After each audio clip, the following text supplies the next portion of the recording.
Bueno, orain gutxi gora bera ordu bata terdiak arte edo, kalkulatu dugu egongo garela, egongo direla berriketan, eta, bueno, galdera sorta bat prestatua daukagu, eta horri ekingo diogu, saiatuko gara bakoitzak ekarri duena, lehen azaldu duena gehiago sakontzen.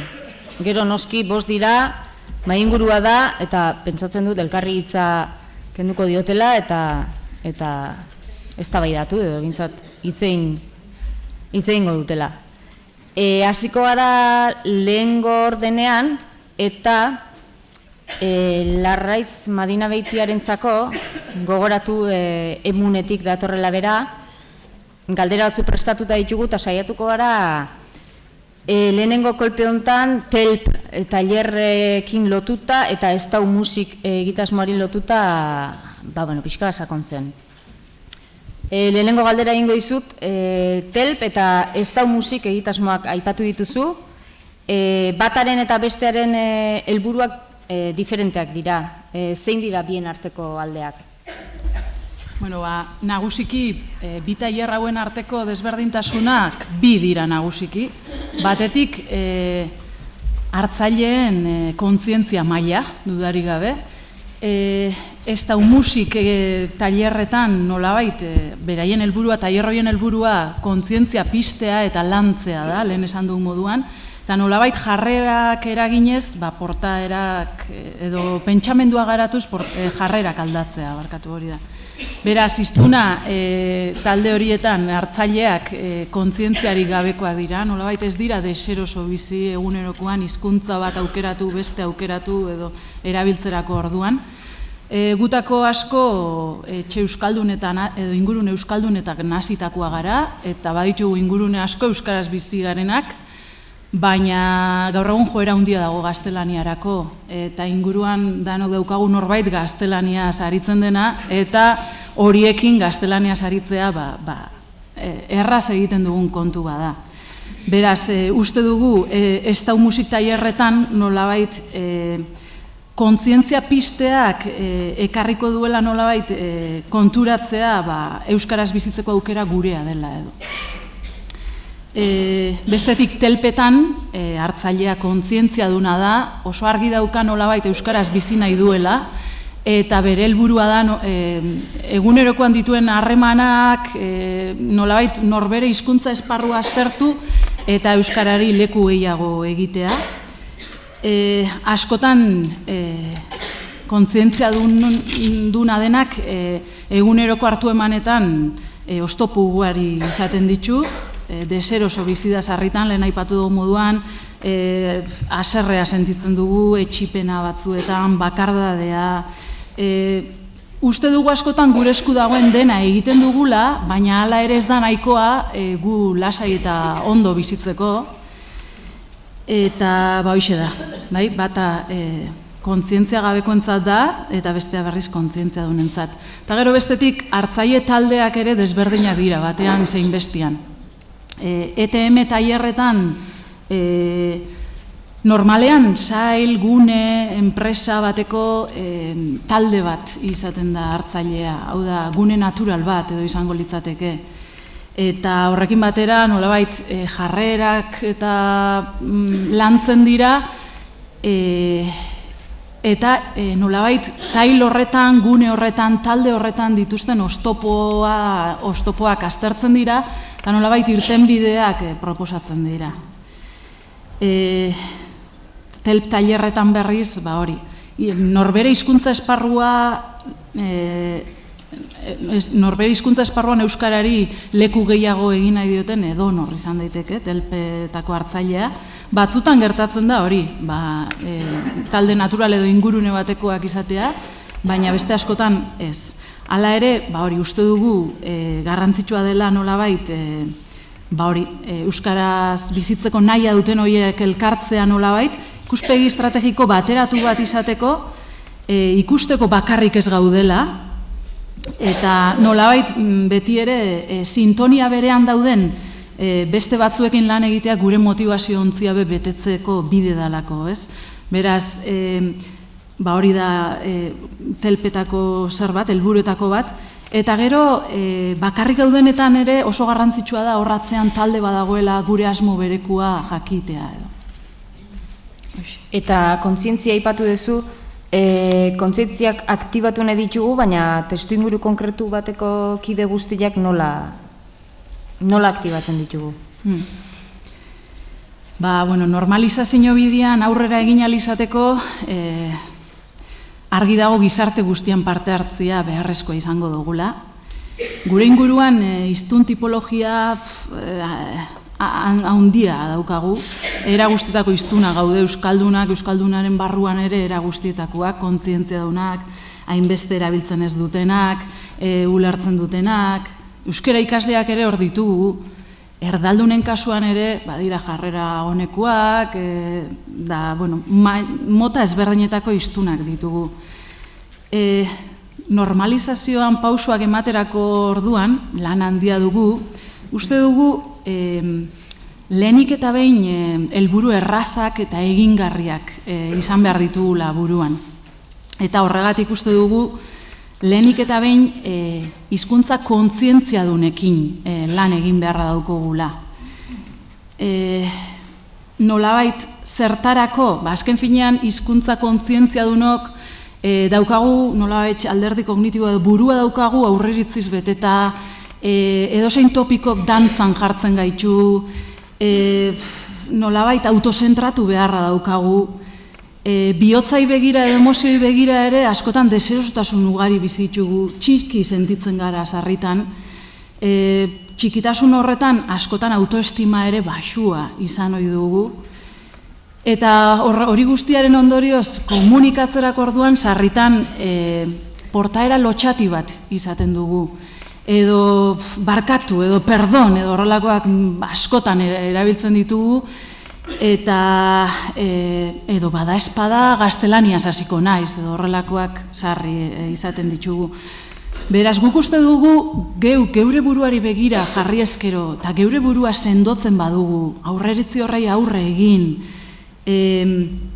geu indartzen bagara, geu indartze hori oso lagungarria izango dela ingurukoengan eraginak sortzeko. Bestetik, portaera asertiboa ere horretan oso lagungarri izan daiteke, besteekiko pixkat gauzak esaterako orduan, edo egiterako orduan, edo besteak eragiterako orduan, eta gure eredua oso garrantzitsua izango da besteak inplikatzeko orduan. Bestetik, horrez gain ere uste dugu, ez igual bigarren maila baten, baizik eta aldi berean ere lan egin behar dugula kontzientziadunak ez direnekin, nolabait beraien jarrerak landu, egoeraren jabe egin beraiek ere, eta nolabait konturatu daitzezen, egoerari irten bat emateko, beraien lana ere beharrezkoa dugula, eta baita ere erdaldunekin lan egin beharra daukagu, nolabait entzun beraien iritziak gizarte honetako arazo honen parte direlako. Beraz, elkarlanean egin beharra daukagu lan. Emunen erdaldunekin hasi gara lanketa batzuk egiten, eta emaitza oso politak irtetzen ari dira. Eta, hoxe, argi dagoena da normalizazioa eskuratu ahal izateko denon lana ezinbestekoa izango dela. Hasi zea emaitzak aipatzen, eta hori galdetu behar nizun, telp tailerrei buruz, kasu honetan, asko egin dituzue, nolako emaitzak izan dituzue, zein da balorazioa? Emaitzak, honezkero, 150 tailer baino gehiago eman ditugu azken 3 urtietan, eta balorazioak oso positiboak dira. Balorazioak egiteko hori ikasleen balorazio horriak hartzen ditugu oinarri moduan, eta oroar gune horietako partaidiek asko estimatzen dabe gune horiek sortzea, nolabait, euskaldunen arteko guneak sortzea. Askorentzat alako inflexio puntu badela aitortzen dute asko, alako klink, beraien klink jarrera aldaketa eta portaera aldaketan alako pauso batzuk emateko bide, hiztunak aktibatzeko oso tailer eraginkorrak dira, nolabait gure gogoa pizteko eta aurrera begira indarrak hartzeko. Eta ikasle askok aipatzen dute baita ere balorazioetan txip aldaketa badela, nolabait, ez? Aurrera begira egin behar dugun lan honetan, halako txip aldaketa bat aurrera egin ahal izateko. 2010ean gure lankide den Kristina Pabok ordura arte emandako telp tailerren inguruko ikerketa bat egin zuen, neurketa bat pixkat aztertzeko, tailerretan landutakoa nolako jarraipena izan zuen edo. Eta, ondorio batzuk atera zituen. Batetik, ondorio bada, zenbat eta harreman estuagoa izan pertsona batekin, hizkuntza harremanak alderatzerakoan, zailagoa da, hizkuntza erabilera aldatzea. Bestetik, beste zer bat, errealitate soziolinguistiko ezberdina duten herrietan, hizkuntza aldaketak egiterakoan, era desberdinean edo jokatu izan da edo, aukeren kontu hori oso garrantzitsua da nolabait, beraz, ez dakit, esate baterako, Gipuzkoan eta Bizkaian, telpa egin ostean, nolabait, Bizkaitar eta Gipuzkoarrek batez ere aldatu dituzte hartu emanak, batez ere ezezagunekiko hartu emanak, Bizkaian eta Gipuzkoan. Aldiz, Araban bizi direnek, Arabarrek, nolabait ja ikasleekiko eta lagun arteko harremanak aldatu izan dituzte. Eta Nafarrek erosleekiko harremanak. Bestetik, gure hizkuntza portaera nolakoa den aztertzea, horrek aitortzen dute partaide guztiek horrek sekulako eragina duela hizkuntza erabileran. Gure hizkuntza hartu eman horietan, gure hizkuntzari eutsiz erosoago sentitzen dira, telp tailerra egin ostean, da hori onartzen dute. Eta gero, aipatzen dute jokaera asertiboaren onurak, aipatzen dituzte, baina esaten dute entrenamendu eta praktika handia eskatzen duela horrek. Eta bukatzeko, nolabait, kontzeptua berrastetzeko eta praktikak egiteko jarraipena eskatzen dute gehiengoak. Eta bestetik daukagun beste zerbait, neurtzeko beste zerbait, bada eskaria, telp tailerren eskaria, azken urteetan sekulako eskaria daukagu, eta hori eren ikuste dut arrakasten erakusle dela. Zeuk esan dezu, jarraipena, eskaria, aurrera begira zer daukazue buruan, horrela jarraitu, beste zerbait buruan? Bai, lehen aipatu duguna, jarraipena oso garrantzitsua da, tailer batean eskuratzen ditugu zenbait kontzeptu, zenbait ideia, zenbait jarrera landuko ditugu, baina horren ostean benetan praktika da garrantzitsuena, ezta? Orduan, behin tailerra egin ondoren, nik uste dut, talde naturaletan txertatzen joatia egokia izango litzatekela. Parte hartzaileek erabaki beharko lukete non eta nola txertatu taldeko dinamikan edo nolabait, ez? Esate baterako ez dakit, baina hileroko mailakako bileretan egingo diogu lekua nolabait telpari eta pixka bat bertan 5 minututan azalduko dugu, egingo dugu helburuen jarraipen bat, edo norbere esperientzien truke bat, edo horrelako dinamikaren bat. Eta bestetik, ikastetxeetako normalizazio arloako baseretan planetan ere, nolabait estrategikoki nola txertatu ere pentsatu egin beharko genuke. Nola joan telparen bidez euskaldun eragileak sortuaz, eta horrek nola joan nolabait euskalduntze edo normalizazio horretan lanean, ez? Pentsatzen joan beharko gineke. Emunen hainbat proba pilotu egiten behar dugu jarraipen honekin lotuta, era desberdinetakoak eta enpresa desberdinetan. Eta jarraipena egin duten gehienek oso positibotzat jo dute hori. Batez ere, helburuen jarraipenak egiteko, denok esaten dugulako, esate baterako, kirola egin nahi dut, baina bakarrik gaudenean, bakarrik ez dugu egiten, edo ez diogu heltzen erronka horri. Beraz, talde lanian nolabait hori, helburuen jarraipena egiteko gune hori asko eskertu dute, esperientziat trukatzeko ere ezinbestekotzat jo dute, eta nolabait lankideen laguntza jasotzeko gune garrantzitsutzat jo dute. Bestetik, talde naturalak ez direnen kasuan, edo elkartzeko zailtasuna dituztenen hartzaileen kasuan, zenbait baliabide jarri ditugu edo jartzekotan gaude. Batetik, telp blog bat sortu dugu, Gaur egun oraindik ez dago osatuta, baina laizter edabidietan zabalduko dugu. Blog honetan nolabait tailerreko edukiak lantzen jarraitzeko aukera izango dugu, horren inguruan dagoenaren berri jasotzeko.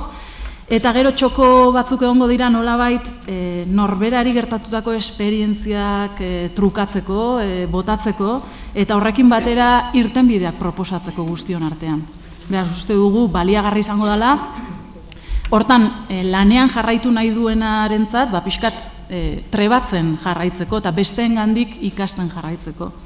Eta bestalde, duela 3 astetik Info7 irratian irratsaio bat egiten ari gara, Gure Azblai izena jarri diogu, 3 saio egin ditugu, eta nolabait helburua da euskaldunak aktibatzea. Euskaldun garenok nola aktibatu, astero egoera bat aztertuko da eta egoera horren inguruan irtenbidea proposatuko dira. Sarean duzu ikusgai eta aurreko 3 ere entzungai daude. Izan astearteetan ordu batak eta 5 ematen da zuzenean, eta iluntzeetan 9 berriro errepikatzen da. Bai, zer izena saioarena Gure Azblai izena da, eta Info7 irratian. Asteartero, ordu batak eta 5 ordu bat erdietara eskaintzen dugu, baina dana sarean duzue irratsaioa entzuteko aukera, bertan daukazue, aurreko saioak ere entzuteko aukera. Bai, pixkat, sakontxiago, arituko gea telparen inguruan, nola egiten du norbanakoak norberaren hizkuntza autuaren lanketa hori? Bueno, nola egin, ez da? Lehenik eta behin gure buruari galdetuta zer nahi dugun, ez da? Hori garrantzitsua da, nik uste dut. Nire identitatean oso ezaugarri garrantzitsu bat baldin bada hizkuntza, ni gustora egoteko saiatuko naiz euskara erabiltzeko guneak sortzen, izaten edo. Eta horrekin, tarteka, zer nahi dudan argi baldin badut, nik uste dut egin beharko nukeena dela, da pixka bat nolabait tarteka geure buruarekin hitz egin, ez da, auditoria edo pasatu beharko genioke nolabait, edo hori egiteko tarteak hartu, ez da, gure buruarekin, ez da. Egunean pasatutakoaren jarraipena egin, sentitutako ezinak, lotxak, frustrazioak, arrakastak, hori guztia pixka bat horren inguruko hausnarketa egin, eta nolabait izandako egoera bakoitza dugun betaurreko berriakin begiratuta, nolabait urrengo batean nola egingo nukeen pentsatuta, irudikatzen nolabait. Argi dago ikaste prozesu hau ez da amaituko, erronka berriak beti izango ditugu, eta bizitzan esperientzia pilatzen goazeinen einean, joango gara nolabait gure baliabideak fintzen, ez da? Eta lanketa hori, norbanako lanketa hori egin beharra daukagu. Hoxe, hola esango nuke. Eta norbanakoaren alderdia lantzen da, ez? Telpe tailer hauetan. Norbanakotik taldera eta taldetik norbanakorako bidea egiteri badago, nola egin daiteke? Bai, nik uste lehen aipatu dugula, ez dira baterazinak, baizik eta bata bestearekin oso lotuta daudela esango nuke. Nik norbanako nire buruaren lanketa egiten badut, nolabait, neu indartsuago sentituko naiz, gustorago egongo naiz, indartsuago egongo naiz, eta nolabait ni gustorago baldin banago, horrek eragina izango du ondoren talde mailan ditudan harremanetan. Batzuetan, sozializatu gabe gaia, hizkuntzaren gaia ere, berez izango dira aldaketak. Baldin eta nik nire portaera argi badut eta saiatzen naiz ahalik eta modu onenean hori praktikan jartzen. Beste batzutan bideratu egin beharko ditugu hartu eman horiek. Bestetik argi daukaguna da hala ere, talde mailan ere lan egin beharko dela, talde mailako arauak eta beste ere bideratu egin beharko ditugula, eta taldeaz gain erakundea, gizarte lurralde mailako lanketak ere beharko ditugula nolabait, ez? Horrekin batera. Bai, hoixe da pixkat. Honik igual aprobetxatuko nuke atzoko eztabaida edo diskursuan badirudi atzo ateatzezan gaietako bat zala hori diskursua eraiki dugu neurri handi batean hizkuntzan baitan eta jarri dezagun arreta hiztunarengan, aniztasun gehiago dago hor, bueno, hainbat eta apur bat larraitzek botatzezunaren hildotik arreta nik uste jarri behar dela danean, ez? Horre triangelu hori da azkenean importantea ez da, hizkuntza, hiztunik ez dago hizkuntzari gabe, eta hiztuna bizi da hizkuntz komunitate baten baitan. Orduan hiztunarengan arreta bai, baina azkenean komunitatetik sortuko da.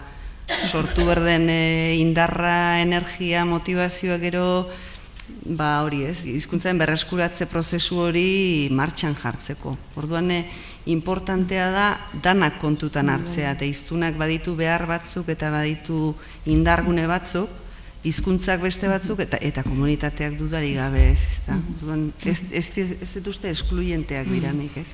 Osagarria dira, iron artean. Hori da.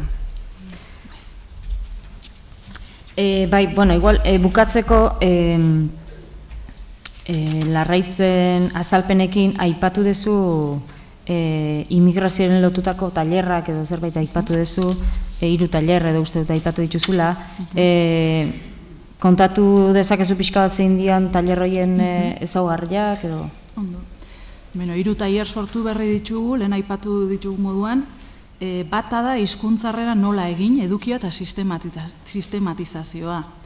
Eta izenburua berak esaten duen moduan, hori da azken finean, ez? Helburu nagusia da hizkuntza harrera planak diseinatzea. Ikastetxean harrera planak edo plan orokorrak daudenetan nolabait baita ere hizkuntzaren ikuspegia txertatzea izango litzateke lehenengo ikastaroaren ezaugarria. Bigarrena hizkuntzak eta etorkinen jatorrizko hizkuntzak eta IPien papera. Hemen nolabait hizkuntza irakasteko irakasle edo IPien zereginak eta funtzioak landuko genituzke. Eta hezkuntza programa diseinatzerakoan kontuan hartuko ginuke ikasle etorri berrien premiak, interesak, bizipenak, kultura, hizkuntza eta horren arabera nolabait hori kontuan hartuta nolabait diseinatu beharko genituzke hezkuntza programa horiek edo, ez? Beraz kurrikuluna egokitu egin beharko da eraginkortasunez erantzun ahal izateko eta hori da horren helburua. Eta bukatzeko aniztasun aukera gisa elkarbizitza aniztasunetik da 3. tailerra. Tailer honek oinarrian telpe tailerraren oinarria dauka. Norbanakoan mailatik kulturen arteko elkarbizitzarako bidean eman beharko genituzken urratsak lantzen dira tailer hortan. Bai. Bueno, gero aukera izango dezute bati edo besteari galdera gehiago sakontzeko ondo iruditzen bazaizue aurrera egingo dugu eta Amaia Zarrabeitiaren aurkezpenera pixka bat itzuliko gea eta gai horri helduko diogu. Gogoratu, Elhuyar aholkularitza taldetik dator eta eraldaketa prozesuei buruz hitz egiten aritu da. Orduan horrela itzuliko gea pixka bat. Eraldaketa prozesuak beste esparru batzutan ere bai, baina hezkuntza eremuan aipatu dituzu. Pixkat gehiago zehaztu dezakezu nola egiten duzuen lan irakaskuntzari lotuta adibidez klaustroan lan egiten duzutenean ikasleekin nola aritzen zeaten? Bai, klaustroekin, horrein gendun interbentzio nahiko hainbat ikastetxetan aditu ginen, 2009 10 ikasturtean hor tokatzen zen justo urrengo 4 urtetako plangintza hizkuntza normalkuntzako proiektua edo diseinatzea, eta hor hainbat ikastetxetan gogoeta prozesuak edo abiatu genituen adibidez, bai? Eta hor gure helburua zen, esan duan modon gogoeta hori abiatzea, proiektu hori edo diseinatu aurretik, pixkatxo bat proiektu horren ardura izango dutenekin konpartitzeko aurretik egindakoa, aurretik zer egin duten ondo, zer utzune, zer hobetzeko, egingo den proiektu horren baliagarritasunaz jabetzeko ere bai, eta nolabait prozesu horretan ere baldintzak sortzeko aurrea begira helburu moduan eta ekintza moduan definituko dienak aurrera eraman alizateko. Gutxi gora bera, da pixka zehatza, baina 8-10 orduko prozesuak izan ziren haiek, eta 4-5 saiotan banatu ziren saioarek, lehenengo saioan enkentun, eta normalean hori izaten da abia puntua, taldea sortzea, bai? Taldeari indarramon, askotan ikastetxetan ezagutzen zaite elkarrekin lan egitueko ohitura duzue, edo ez, eta batzutan gertatzen da, abia puntu desberdinekin topau izen gara, hori beholan da, talde hori sortuta dagoela, eta beste batzutan ez. Eta horri garrantzia handia ematen diogu, eta hori izaten da pixkatxoa eta abia puntua. Eta horrekin batera, norberaren bizipenen irakurketa bat, hausnarketa bat proposatzen dugu egitea, eta hortik abiatzen dugu pixka prozesue. Hori pixkatxo bat lehenengo saioan, taldea sortu, eta euskera norberaren bizitzan izan duen ibilbide hori, ze bizipen, ze elementu hon, ez ainon, ze frustrazio. Eta gero aurrengo urratzetan izan da pixkat, hori, esate baterako kasu honetan, atzera begirako irakurketa hori ere bai egitea. Atzera begira jarri eta, valorazio bat egitea, baina klaustroekin landu dugunean, klaustroko valorazio bat egiten dugu, ez dugu egiten valorazio individual bat edo momentu baten normalkuntzako arduradunak berak bakardadean egilekena, baizik valorazio konpartitu bat eta adostu bat, bai? Eta horrek dauka indarra edo, eta hola non hartzen da gainera. Eta gero hurrengo saioan izaten da pixka, eta aurrera begira, marko hori definituz, mendik 4 urtera, ze helburu, ikastetxe honetan ze helburu lortu nahi dugu, bentzet adostu helburu amankomun hori. Gero helburu zehatzak eta ekintza konkretuek bigarren maila baterako izten dugu, baina gutxienez, marko edo norabide hori elkarrekin adoste izaten da. Eta gero beste momentu bat azkenetarantza lantzen duguna eta landu genduna izan zen pixkat, lanketa guzti hau egin dugu, ibilbide guzti honetan zer da egin duguna, ze hausnarketa egin dugun pixkat, jabetzea edo, egin ditugun pausoak zergatik egin ditugun, eta ditugun utzunak zeren ondorioz edo torri diren, eta horretaz konstiente izatea eta jabetzea. Eta era berean, azkenengo pausu moduen edo, berriro kokatzea edo birkokatzea edo berkokatzea normalkuntzaren proiektu horrekiko. Piskat horrek izango ziren urratsak, kauso batzutan klaustroarekin, bestatzutan hizkuntz normalkuntza batzordeekin landu izan dugu. Eta klaustroaren kasuan olako talde garrantzitsua eta handia izan da, zer esan nahi du? Horrera egiteak zer esan nahi du? Zuen esperientziak zer erakutsi dizue? Bai, lehen esan dute, abia puntua ikastetxe bakoitzen eta klaustro bakoitzen oso desberdina izan da. Batzuetan egoera topatu gara talde kohesionatu batekin, oso implikatuta dagoen irakasle talde batekin, baina beste batzuetan ez hainbeste, edo banatuago egon leiken talde batekin. Dena den, nik uste lortu dugula gutxienez denbora hori hartzea talde bezala hausnarketa hori einalizateko.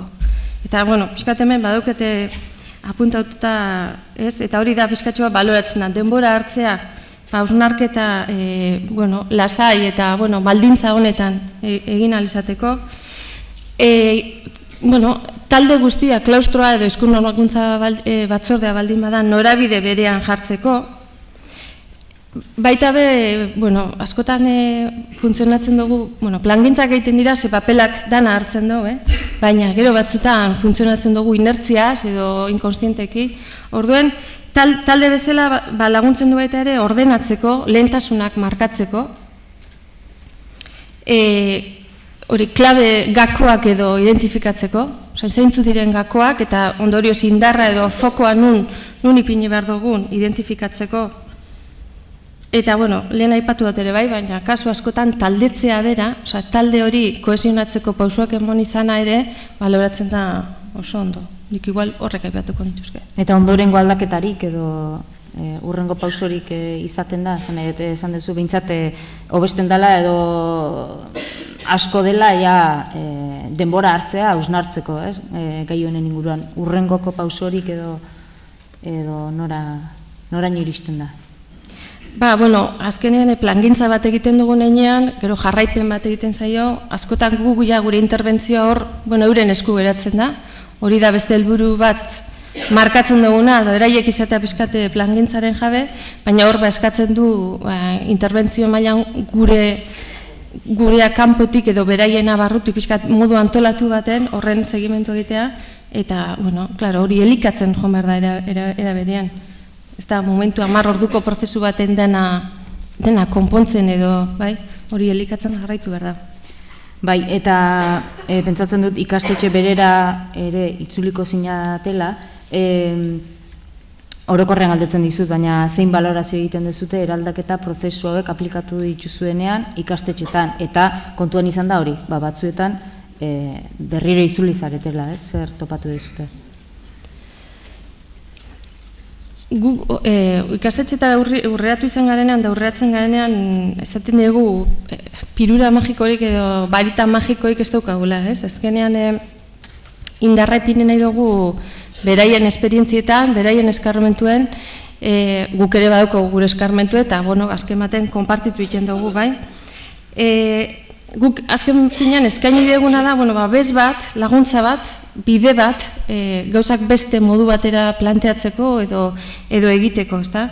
Elkarrekin lan egiten dugu, saiatzen gara ondo pasatzen ere bai, eta batzutan beraiek ere harritu egiten dira, halako saioetan lortzen dituzten emaitzakin edo gero papelera hartzen dugunen eta dana txosten baten batu, ze emaitza edo ze lanketa egin duten.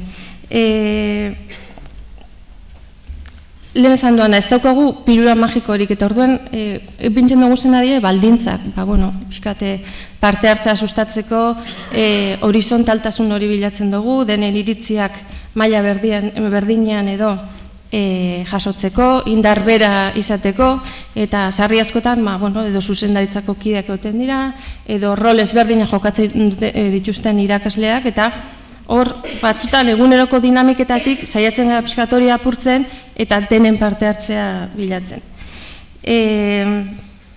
Horrek dudabarik pertsonengan eta parte hartzen duten irakasle horiengan autoestimoa, ilusioa eraiten da, eta, badakar berarekin aldaketa hori,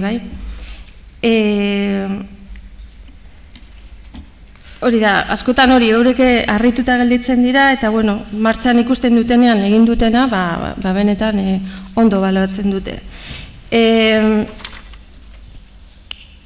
Nik uste guk lagundu izan diegula normalizazio prozesu hori beste enfoke batekin lantzerakoan pixkat indartzen, eta askotan ikastetxe bakoitzak bere utzuneak izan ditu, eta batzutan izan alizen da irakasle euskaltzaleak edo euskaltzaleagoak igual saretzea bakoitza banatuta dauelako edo elkarreraginik ez daukaltelako, beste batzutan izaten da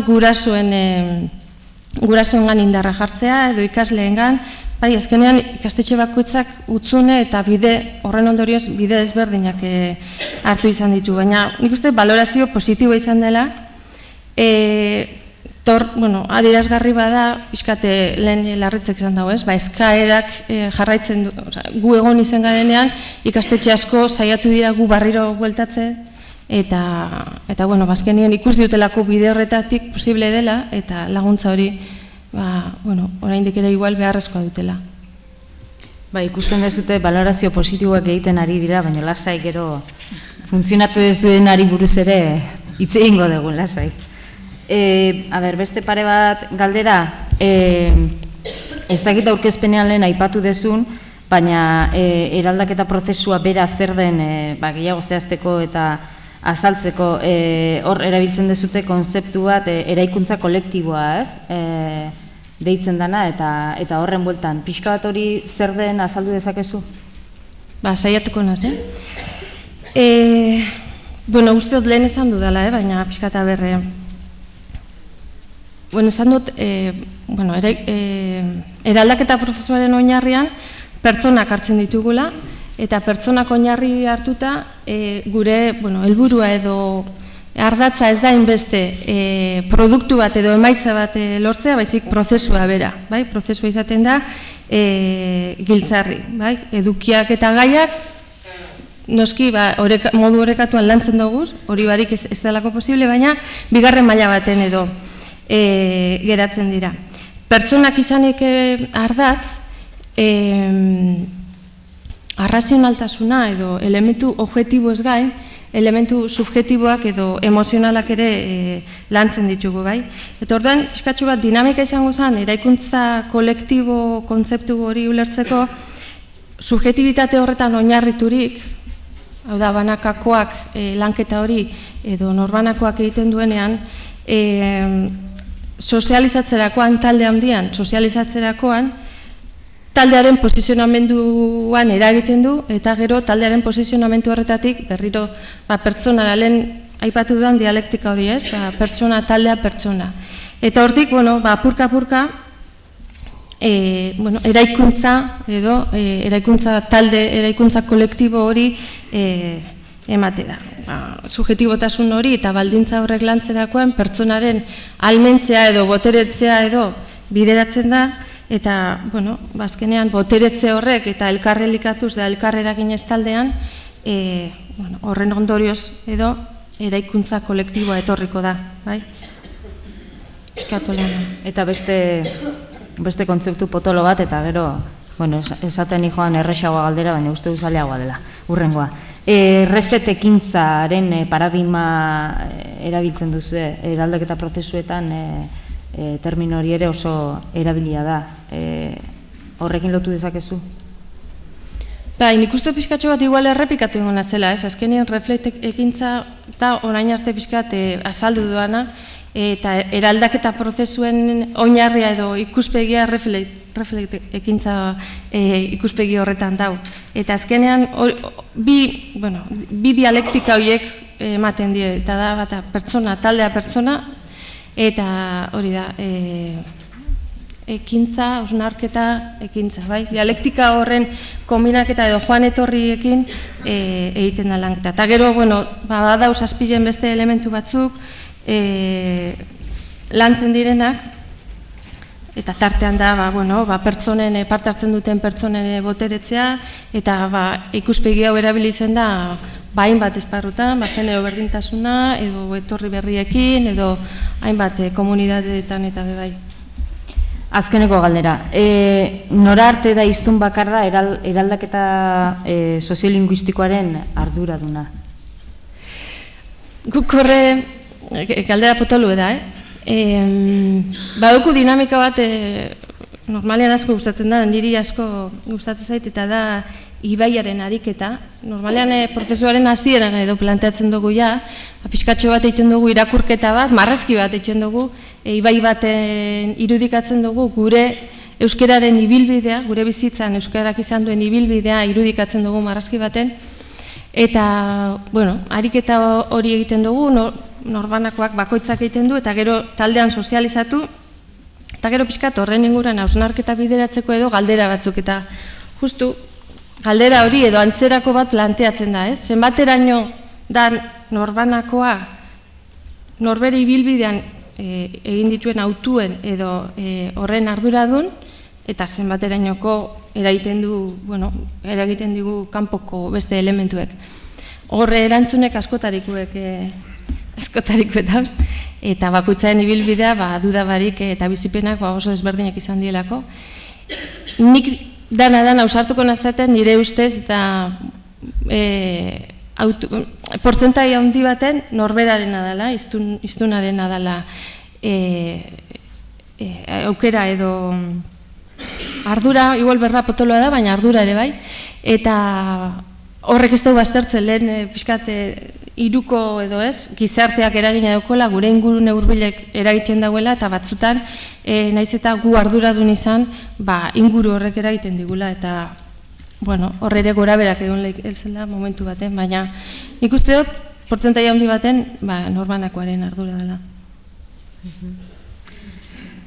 Ederki, ondo iruditzen bazaizue, hirugarren islariakin hasiko gara, eta badakizue maikidok behintzat nahi dezuten momentutan hitza ardezakezuela, oraindik luze joko duta honek. Jaime Altunarekin jarraituko dugu, ESIS programari buruz aritu zaigu hitz egiten, aurkezpenean, eta hizkuntza erabilgarriari buruz galdetuko dizut. Erabilgarria aisialdian nola ikusten duzu hori? Bueno, hizkuntza erabilgarria aipatu dut. Guretzako hizkuntza erabilgarria izatea, eta pentsatzen dut hemen gauden guztiontzat, da bizitzako edozein une edo konturako baliagarria izatea.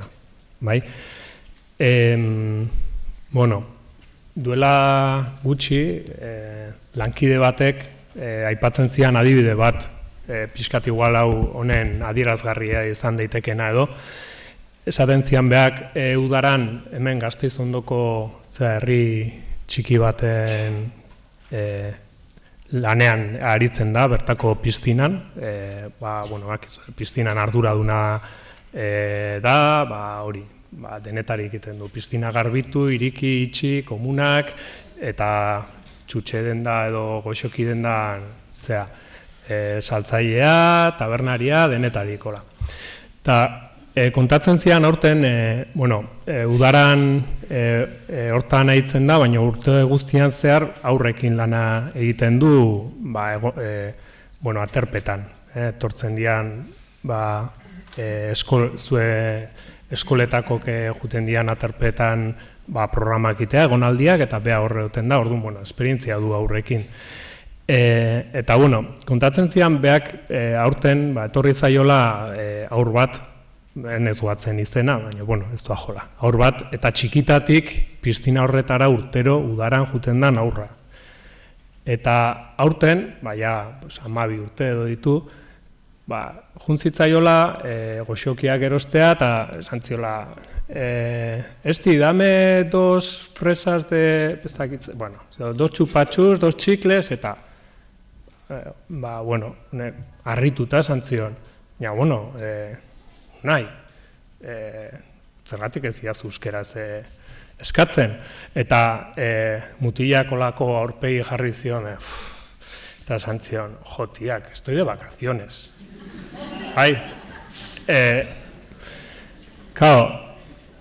Behantzako udaran, piztinan, goxokiak erosten, euskeraz eskatzea, ezakit. Guk esaten genuen, erderaz, esaten genuen txikitan kortapedos, izan zan, honek, bai. Erabilgarria, hizkuntza erabilgarria izatea, hori da guretzako, esanet, aur horrek euskeraz egiteko ez dauka zailtasunik, D-ereduko Gasteizko eskola batean ikasten du, segurazki hori irakaslearekin eta egin behar ditun lan guztiak ederki egiten ditu euskeraz, baina udaran, piztinan euskeraz egitea, gure hipotesia da segurazki egoeraz formal horretan, segurazki gaitasunetan zailtasunak izango ditu, baina batez ere euskaratzaio erabilgarria egiten egoera horretarako. Orduan guk esaten dugunen hizkuntza erabilgarria egitea hori da, ez? Edozein konturako erabilgarria izatea. Lanerako erabilgarria izatea, oposaketak prestatzeko erabilgarria izatea, Petrak esaten zuen bezala, ez? Berenganat juten dian batzuk, baina baita ere lanerako erabilgarria den bezala baita ere, lanean gauzak okertzen direnean, zure bikotearekin komentatzeko, gauza horiek.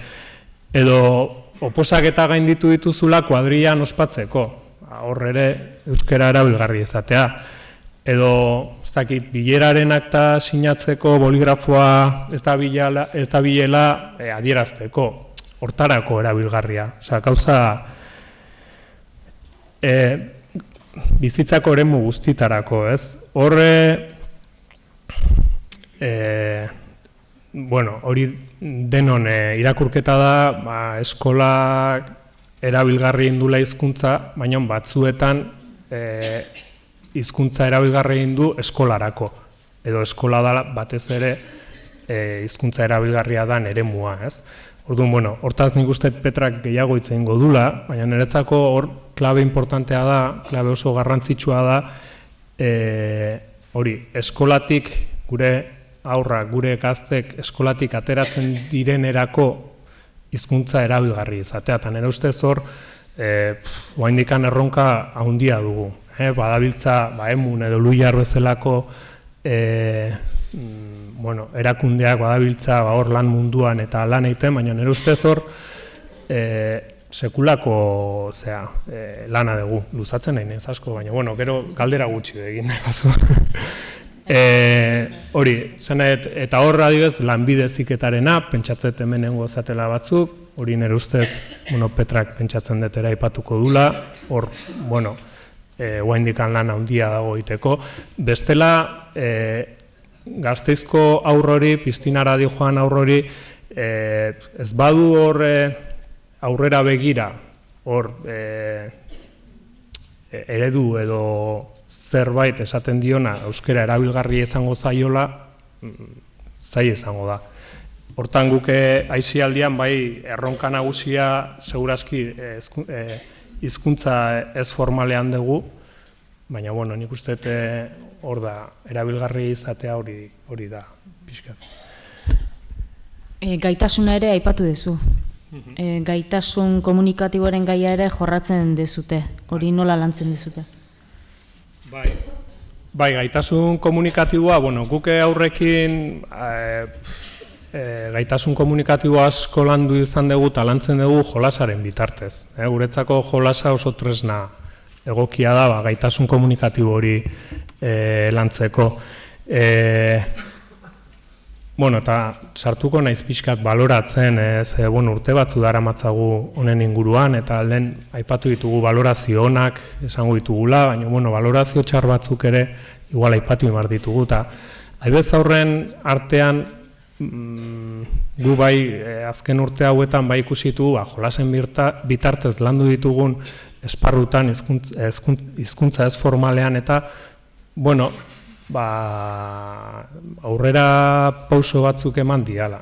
Guk duela 15 urte hor jolasak transmititzen eta hasi ginenen, gu eta beste batzuk, hor eskoletan edo beste elkarte batzuk, beste erakunde batzuk, hor behar nabarmen bat zegoen. Gure aurrak euskeraz jolasteko tresnak gutxi ezagutzen ditugu eta behar ditugu tresna horiek.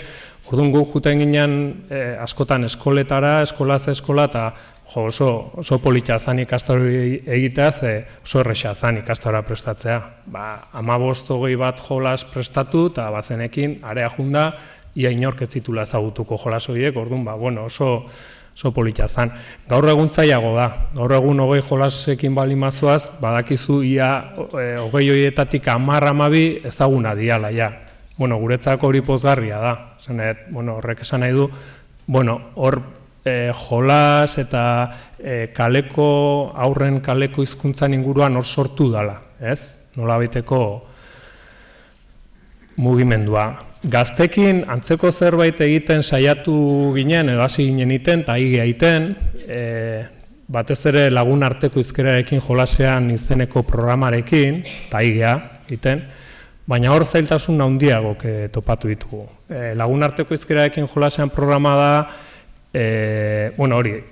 hizkuntza ez formala sustatzeko edo programa bat. Nolabait helburua da, DBH-ko edo batxillergoko gaztetxoi esatea, zuek zuen artean hitz egiteko beharte zuen hizkuntza, zuek sortu edo zuek moldatu. Ez egon euskaltzaindiaren zai zuen arteko hizkera hori sortzeko, sortzeko.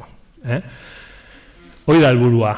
Helburua da hori, hortarako erabiltzen duguna da, pixkat adibide batzu jarri, ligatzea, serretzea,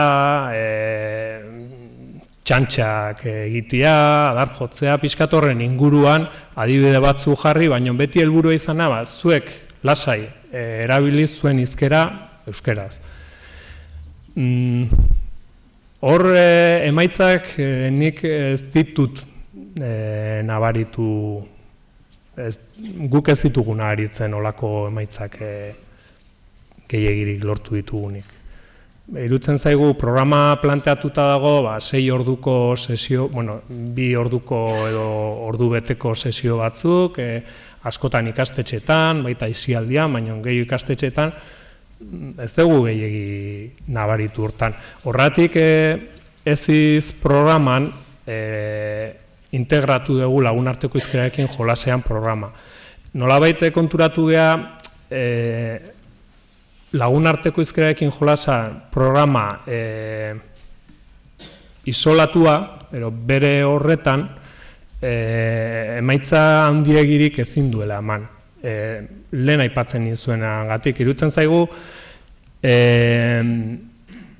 gazteen uste eta iritziak eta hoien inguruan hausnartu inbar dugu. Bestela juten bageagu, venga, segi, zuek ez egon euskaltzaindiaren zai, zuek sortu zuena. Eta ez dugu nahi.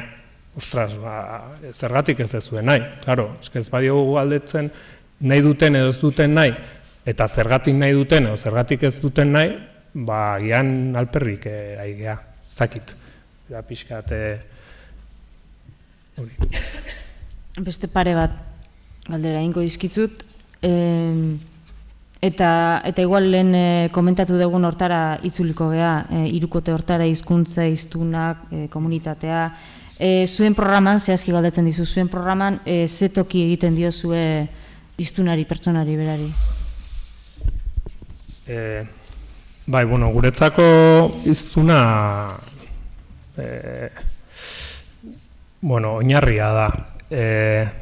Amaiak esaten duenarekin ados egonda, hiruki hori kontutan hartuta, guk ez izen hiztunari agian garrantzi gehiago ematen diogu,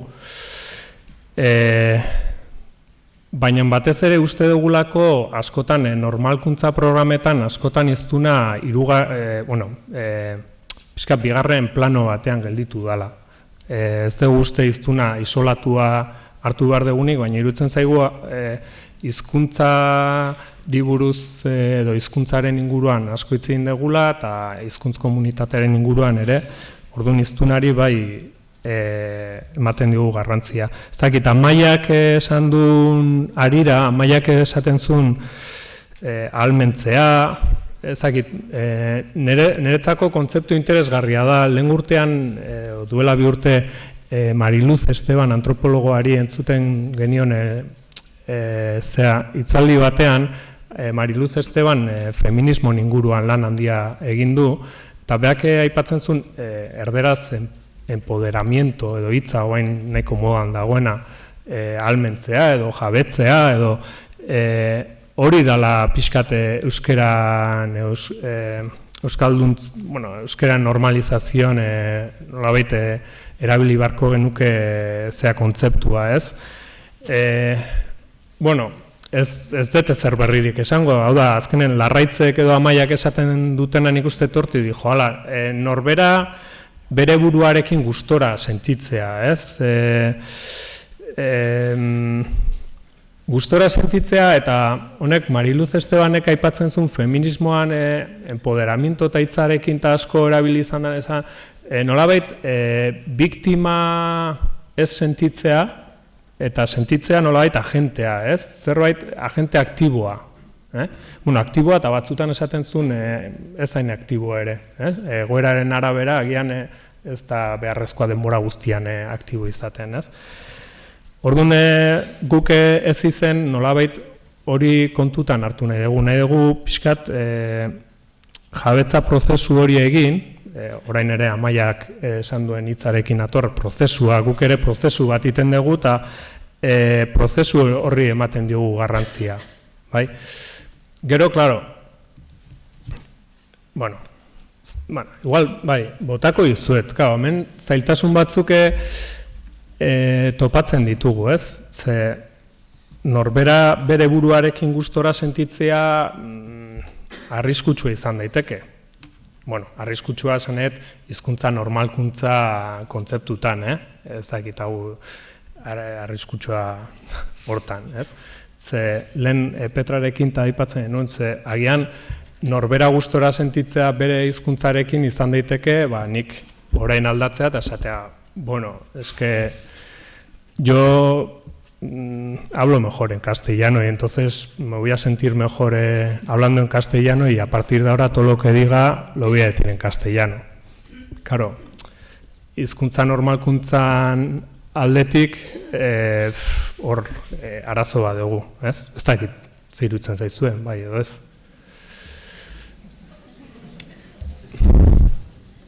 Ez dakit. Orduan, klaro, guri esaten digutenen udal zerbitzu batetik esaten digutenen nahi dugu instituto honetan ESIS programa egin, ze ikusten dugu erabilera hori, pasilloetan eta erabilera jetxi indala, eta nahi dugu hori egin, bai? Eta gero esaten digute institutoan, bai, hemen daude batzuk, auzo hontakoak etortzen dianak, eta horiek, euskaldun petoak, eta euskeraz erabiltzen dute, gelditu gabe, gainera errestasunez, eta baina gero beste auzo hontakoak, eta horiek ez dute batere erabiltzen, ez? Orduan, zeinen gana, edo nun jarri behar dugu fokoa? Hombre, udalekuak esango digute erabilera txikia duten horiengan, ez? Zakit, zuek zer esaten dezuen.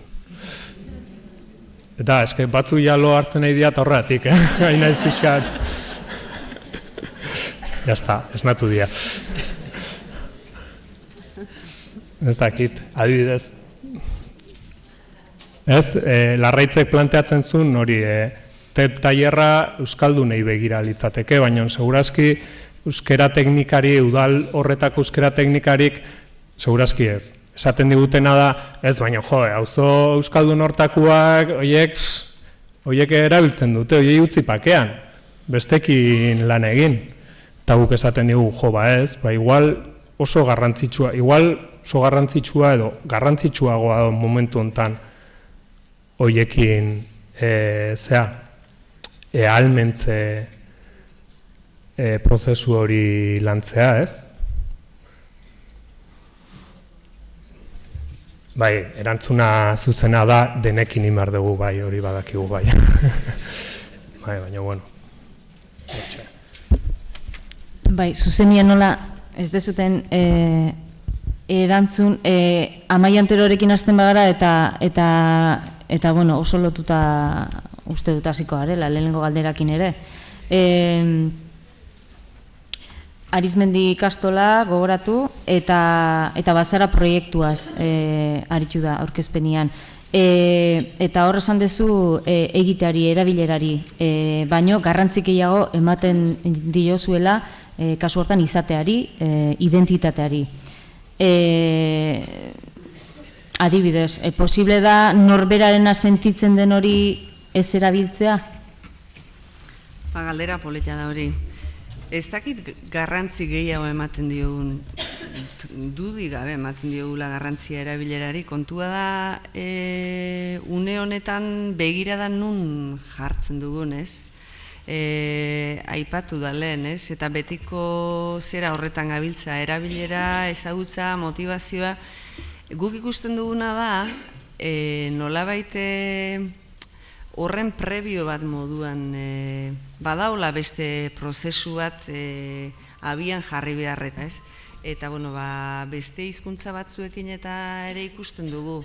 Benetan izateko nahia dagoen komunidadetan, badau esperantza, baina hainbat eta hainbat hizkuntza ditugu munduan, eta txepetxek aspaldian esaten zuen voluntade ser hori, baiak galdu duenean, saiatuko gara kanpotik esku hartze desberdinak egiten, baina hor ez dagoia ez.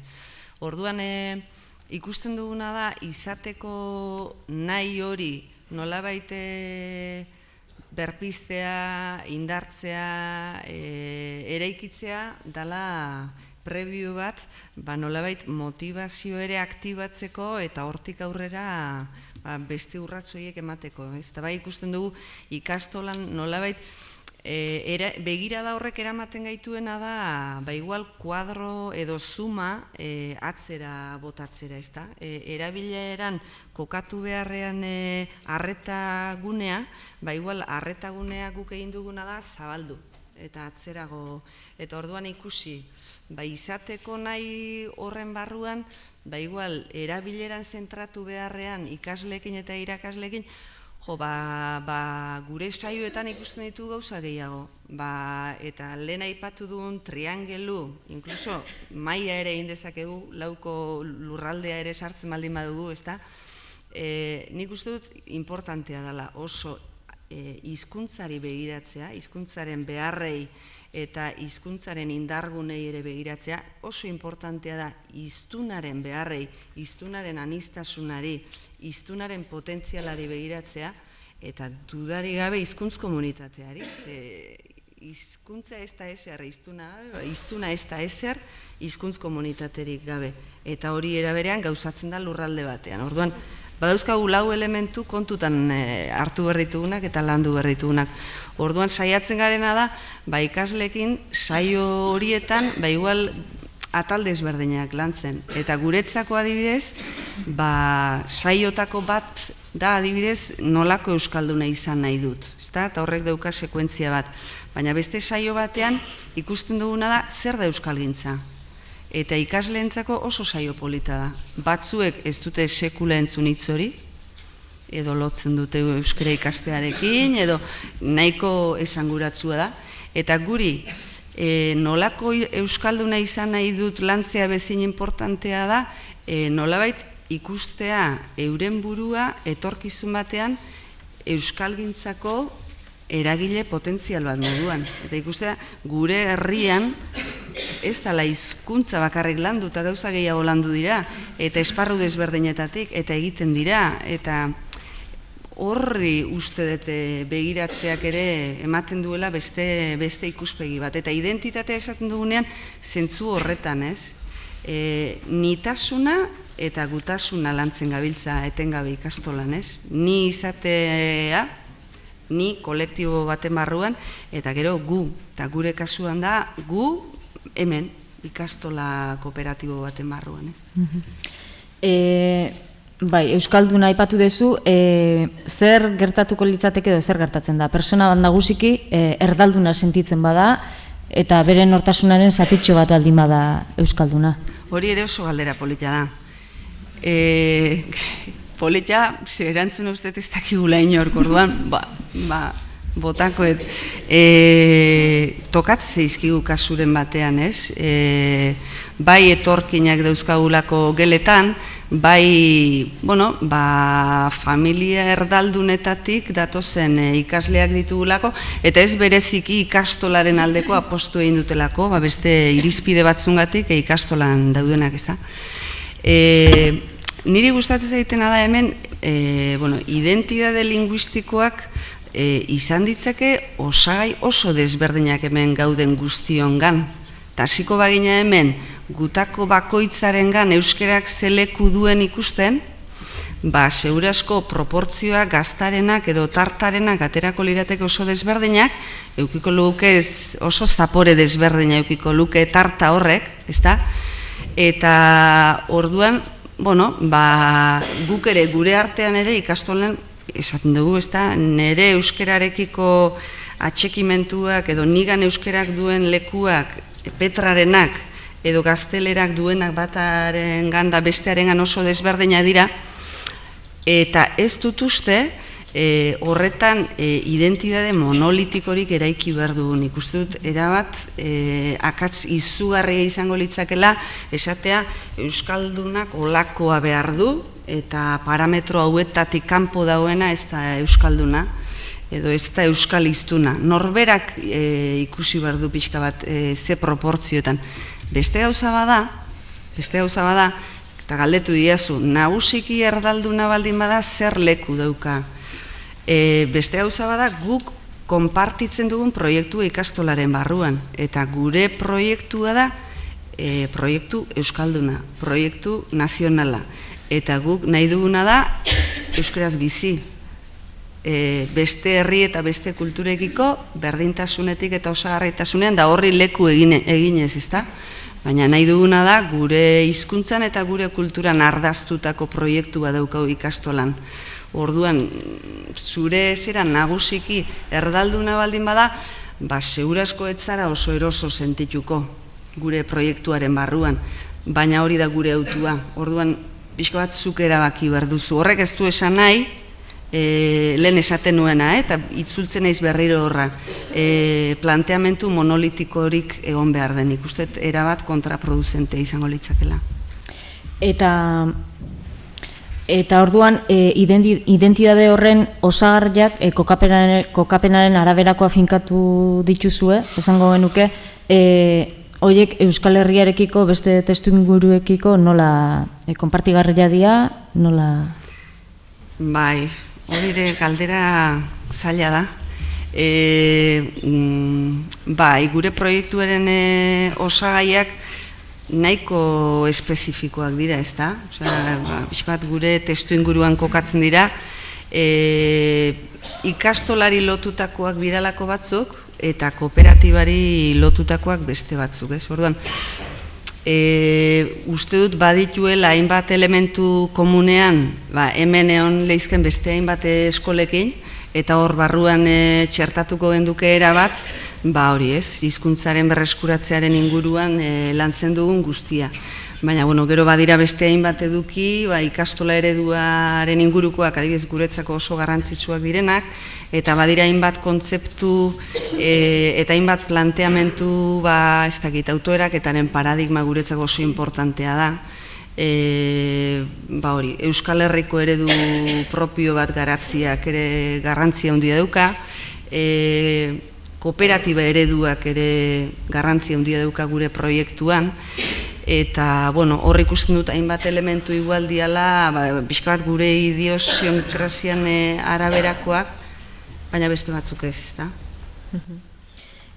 Pare bat galdera, uste dut, aurkezpenean ez dituzula aipatu zehatzago programa sartuta, batetik ikasle hoiak eta ikasle horiek duten egitekoa, ikastolan izaten direlako, eta lider linguistikoak ere badituzuelako, bata eta bestea pixka bat azaltzen badituzu? Bai, lehen esan dizuedan moduan, gure teknikarion lana zuzenean hasten da lehen hezkuntzan. Aurre hezkuntzan lan egiten dugu batez ere irakasleekin.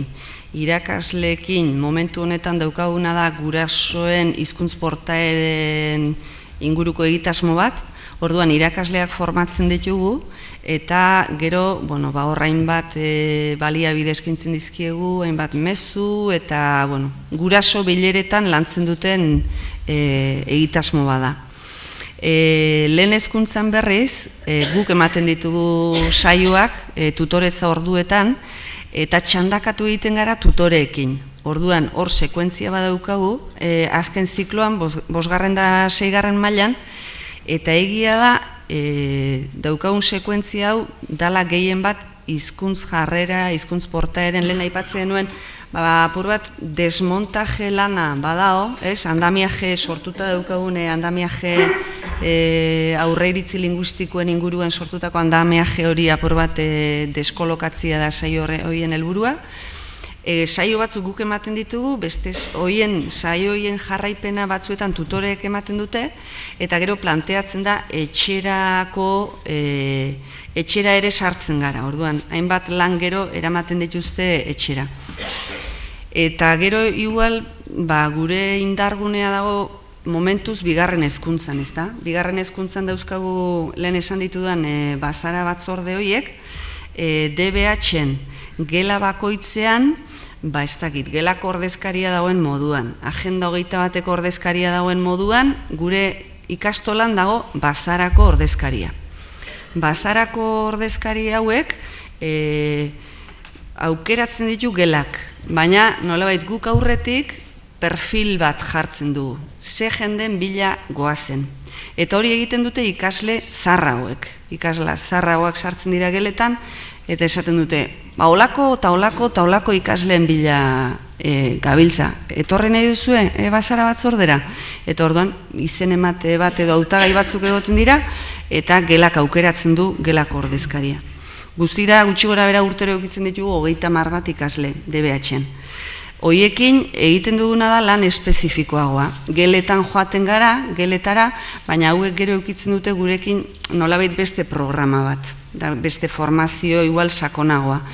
Nahi duguna da, hauek izan daitezen lider linguistiko, alde batetik daukaten perfilagatik, eta gero euren artean dagoen talde koexioak ematen dielako nolabait indar gehiago, eta orduan egiten duguna da eurekin lantzen duguna gero gelara eraman, eta eurak izan daitezela gero horren transmititzaile gelan bertan.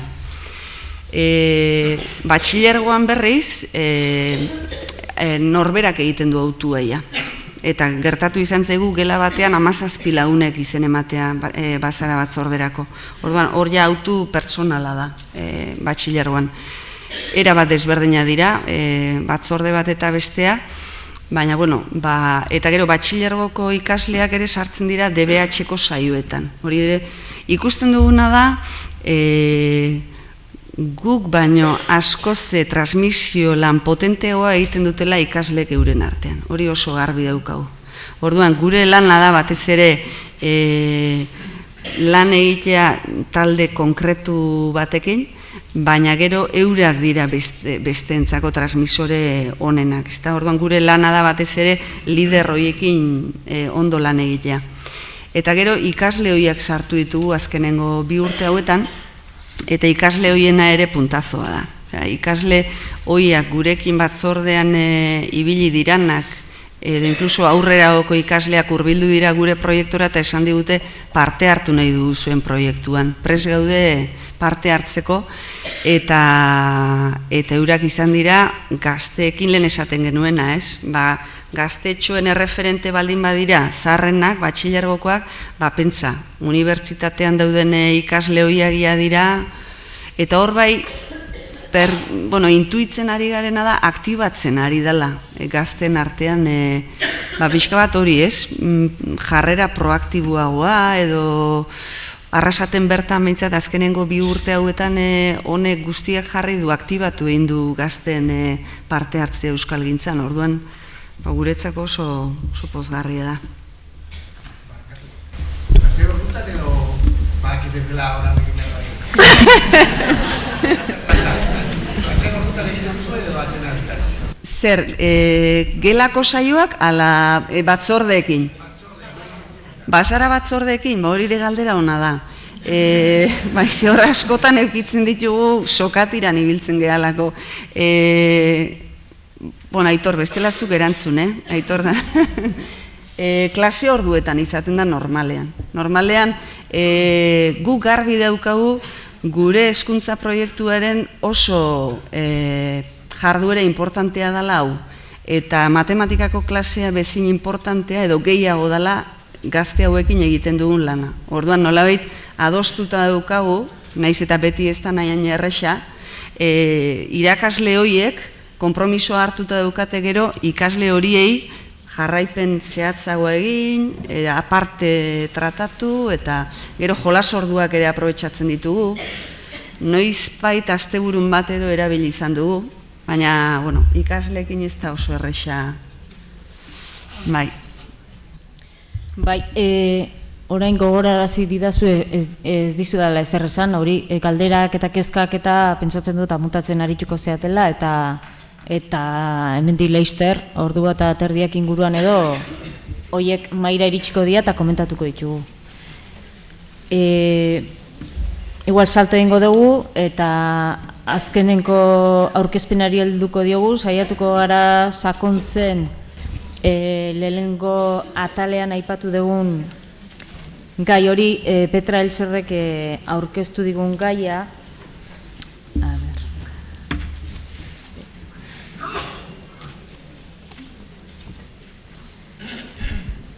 Bueno, aurrez beste bi galderatxo zean sartu baino lehen. Lamundua, irakaskuntza eta lamundua hor dagoen jauzia hori aipatu duzu, hori jorratuko dugu bukaeran 3-4 galderatxo, baina beste pare bat galderatxo zehatzagoak. Guraso euskaldun izan da, erdaraz aritzen direnentzat, guraso hoientzat, baduzu zerbait egiteko, prestakuntzaren bat, banaiz bagaratik? Bueno, gu berez lehen izan nuen moduan gure taldetan guraso asko egoten dira, eta baina ala ere, gure lana ez da gurasoaiek seme-alabekin, gero etxeko lanekin laguntzeko eta horretarako aditzak ikasteko eta baizik eta gurasoaiek euskeraz bizitzeko aukera txiki bat edukitzeko eta gero horren bitartez ulertzeko seme-alabak zer egiten duten ikastolan, zer abestiak ikasten duten edo zer ekartzen duten gelatik. Baina nik uste hori abia puntu hori ez da kasualitatea edo oso garrantzitsua da zeren gure lanaz zentratzen da pertsonan, iztunan lehen hemen gehienak aipatu duzuen bezala eta hori da norberak hizkuntza horrekin harreman batian sartzeko.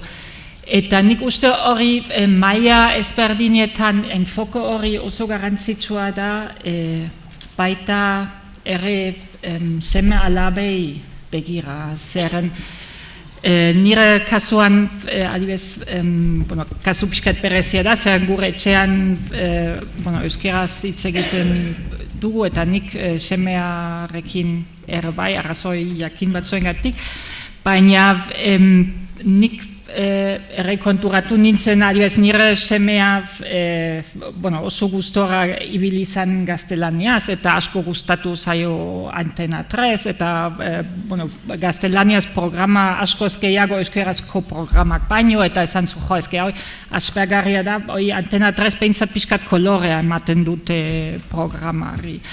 Eta nik, ez nion inoiz esan, baina begiratu hori euskeraz edo irakurri hori euskeraz, baizik eta ni banekin, nik zer egin nahi dudan, edo nik hemen gizarte honetan niri zer interesatzen zaita, eta nik gure etxean berria irakurtzen dugu, eta ez nuke beste periodikorik irakurriko, edo ez zait asko interesatzen, eta beste jadueretan ez da ere edo nire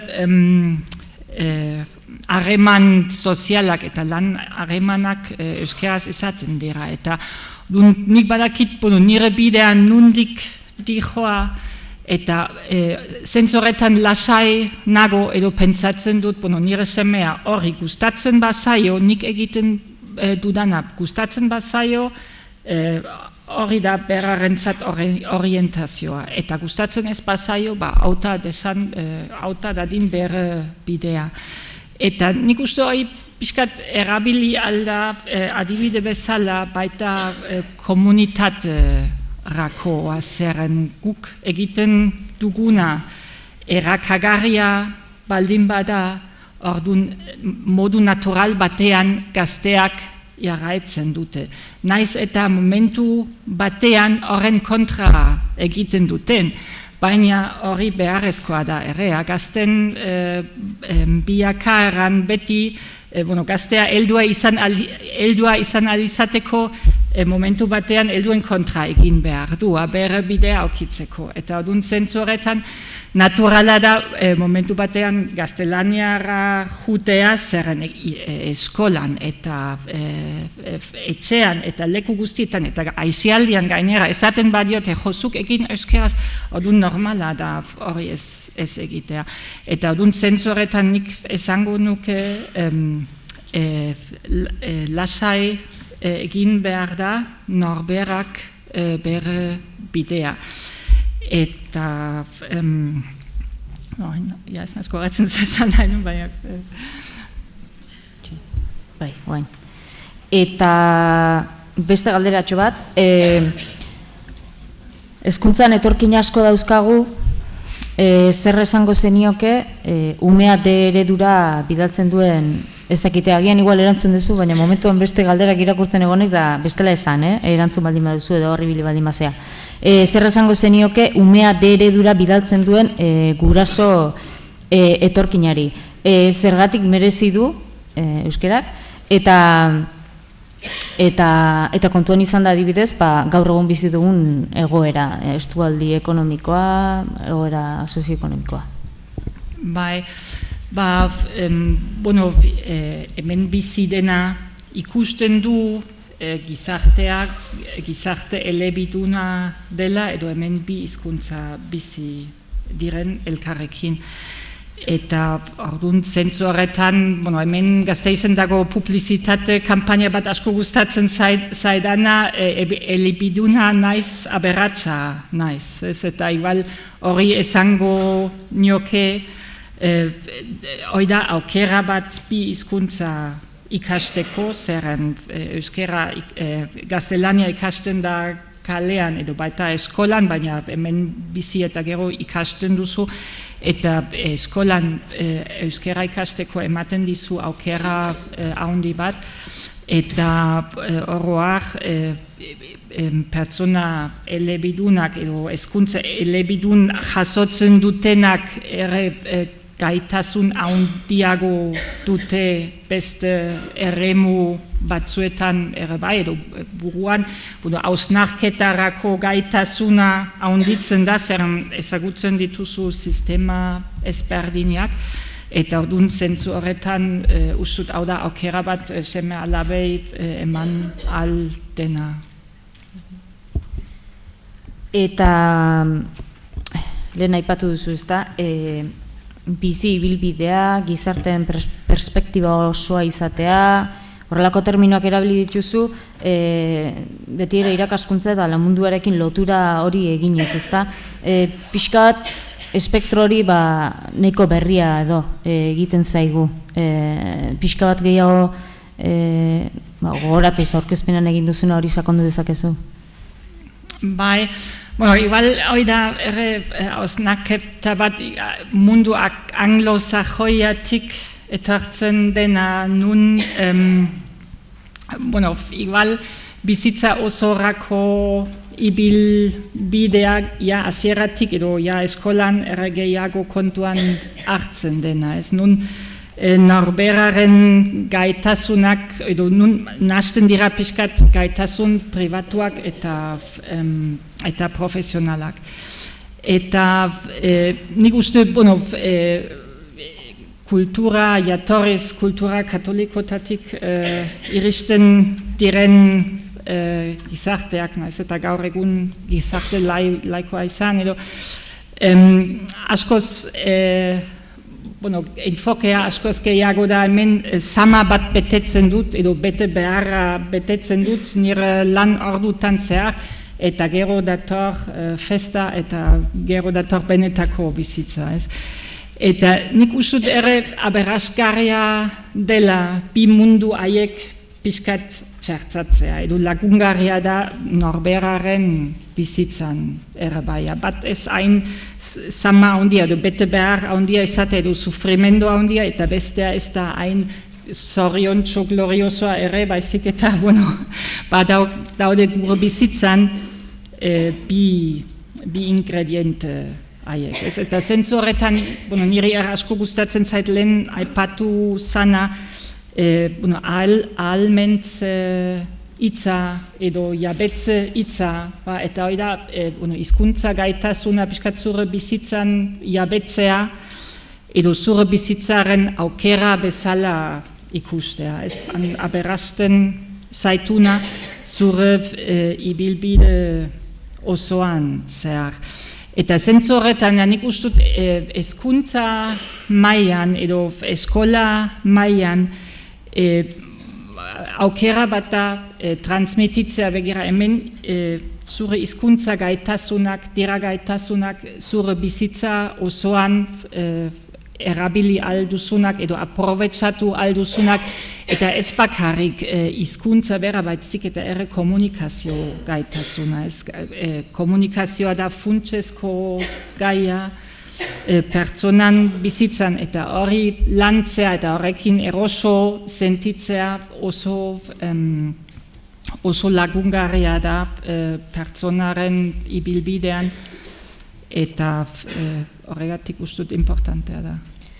Eta hori nola egin dezakegu, gaztarotik, irakaskuntzatik helduen mundurako salto hori nola joan gaitezke eraikitzen, gurasoak, irakasleak, nola? Bai, eta nik ustut eskolan beran ere interesgarria izango litzateke lotura gehiago izatea, lotura zuzenak, eta ustut, zuek zuen eskolan edo zuk kontatu zenuena hasi zarete bide hori edo enfokea hortik dihoa, eta horroar uste oso interesgarria da gaztea edo ikasten duena ikustea, gero ikasten duenarekin zer egin aldut.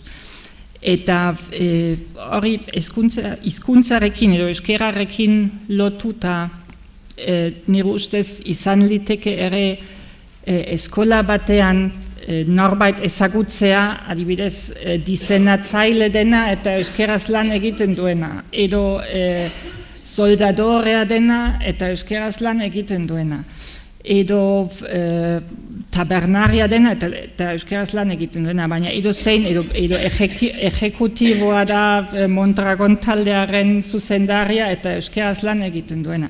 Eta halako gizarte eremu ezberdinetako pertsonak helduen mundu hori ordezkatzea eta erakustea, eta ez,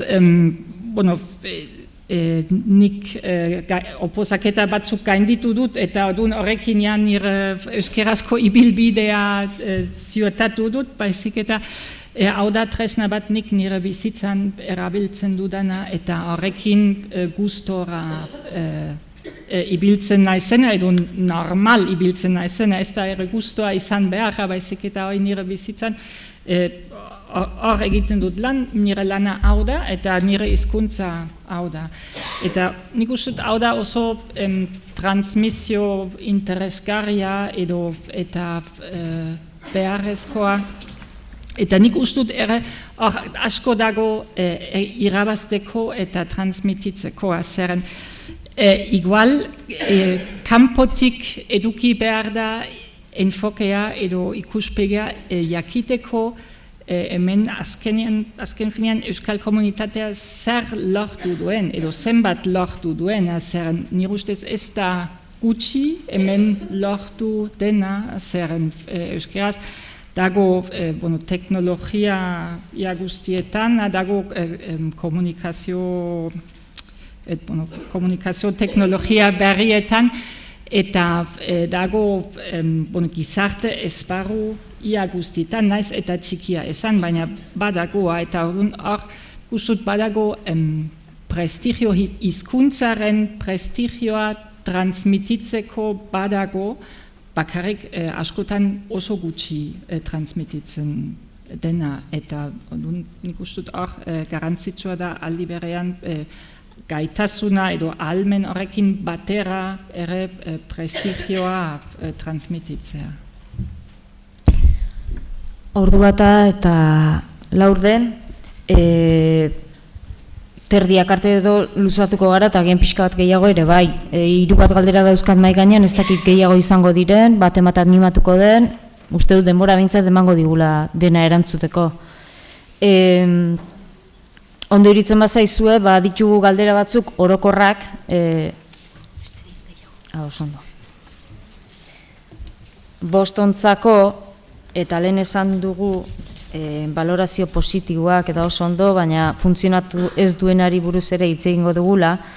Orduan, lehenengo galdera Bostontzat horixe izango litzateke, naiz eta, holako zehaztapen batzuk egin diren da komentatu diren, baina zerk ez du funtzionatu, hasiera batean mitza lotuko nuke bakoitzak azaldu dezuten horrekin lotuta. Eta nahi bazute ordena bera jarraituko dugu, larraitzei galdetuko digu, ea, ez dakit, telpen edo ez da musiken zerk ez du funtzionatu. Bueno, zerk ez du funtzionatu, guk esango genuke esate baterako gezurrek ez dutela funtzionatzen. Mikroan bai. Bai? Piztuta badago. Gorri piztuta badago, bai? Bueno, gezurrak edo, ez? Gezurrek ez dutela funtzionatu. Askotan uste dugu eredu garela, euskaraz bizi garela, ditugun aukera guztiak baliatzen ditugula, baina eta hau da, beharra besteena dela. Emaizkidazu lehen aipatu ditugunak, emaizkidazu zenbait trikimailu ikasleak euskalduntzeko edo nire ondoko hau euskalduntzeko edo beste euskalduntzeko. Hori ikusten duguna da, nolabait, aurrera pausorik ezin dugula eman, dena ondo egiten dugula pentsatzen badugu, ezta? Inork ez du emango aurrera pausorik olako iritzia baldin badu, ez?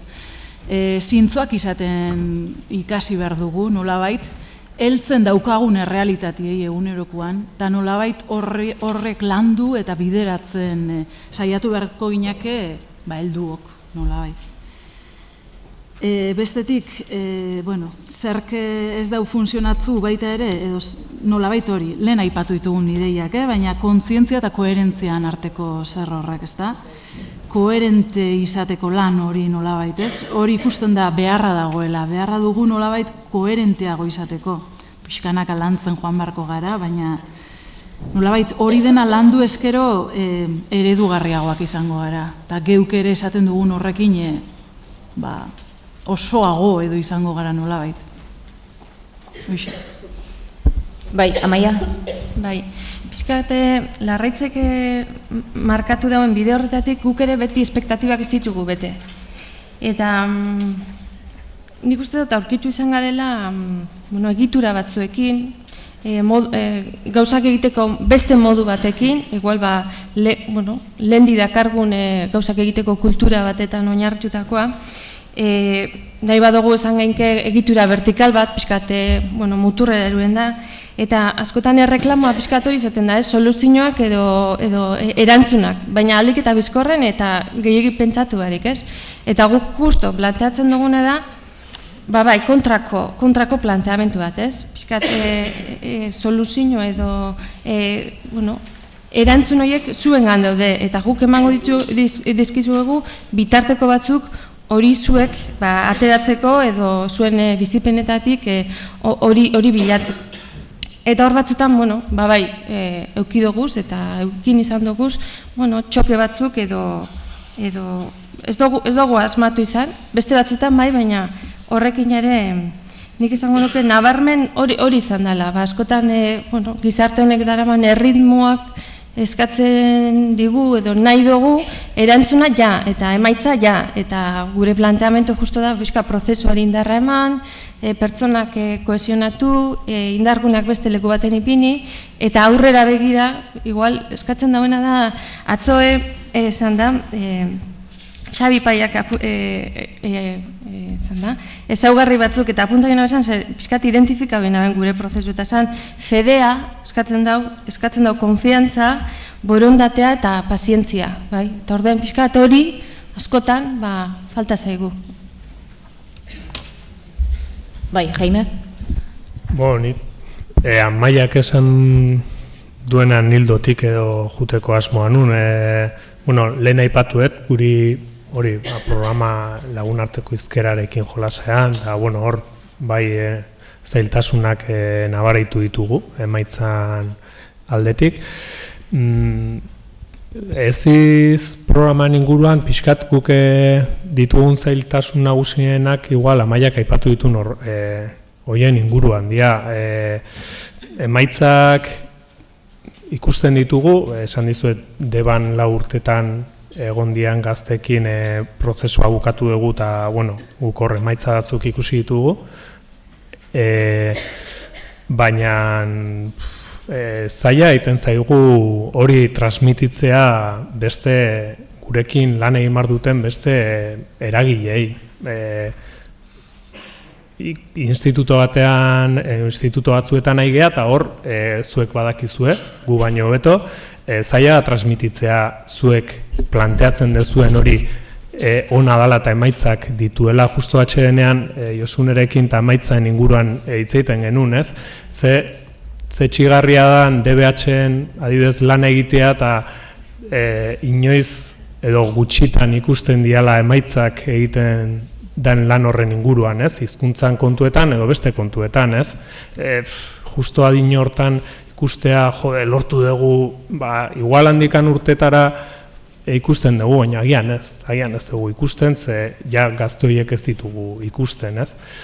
Orduan hor pixkat guri zailtasuna dugu horrekin, ez? Pazientzia edo konfiantza horrekin, ez? Esatea, bai, guk sinisten dugu honekin bide honean nahi gehala, baina epe motzeko emaitzak zailak izango dian.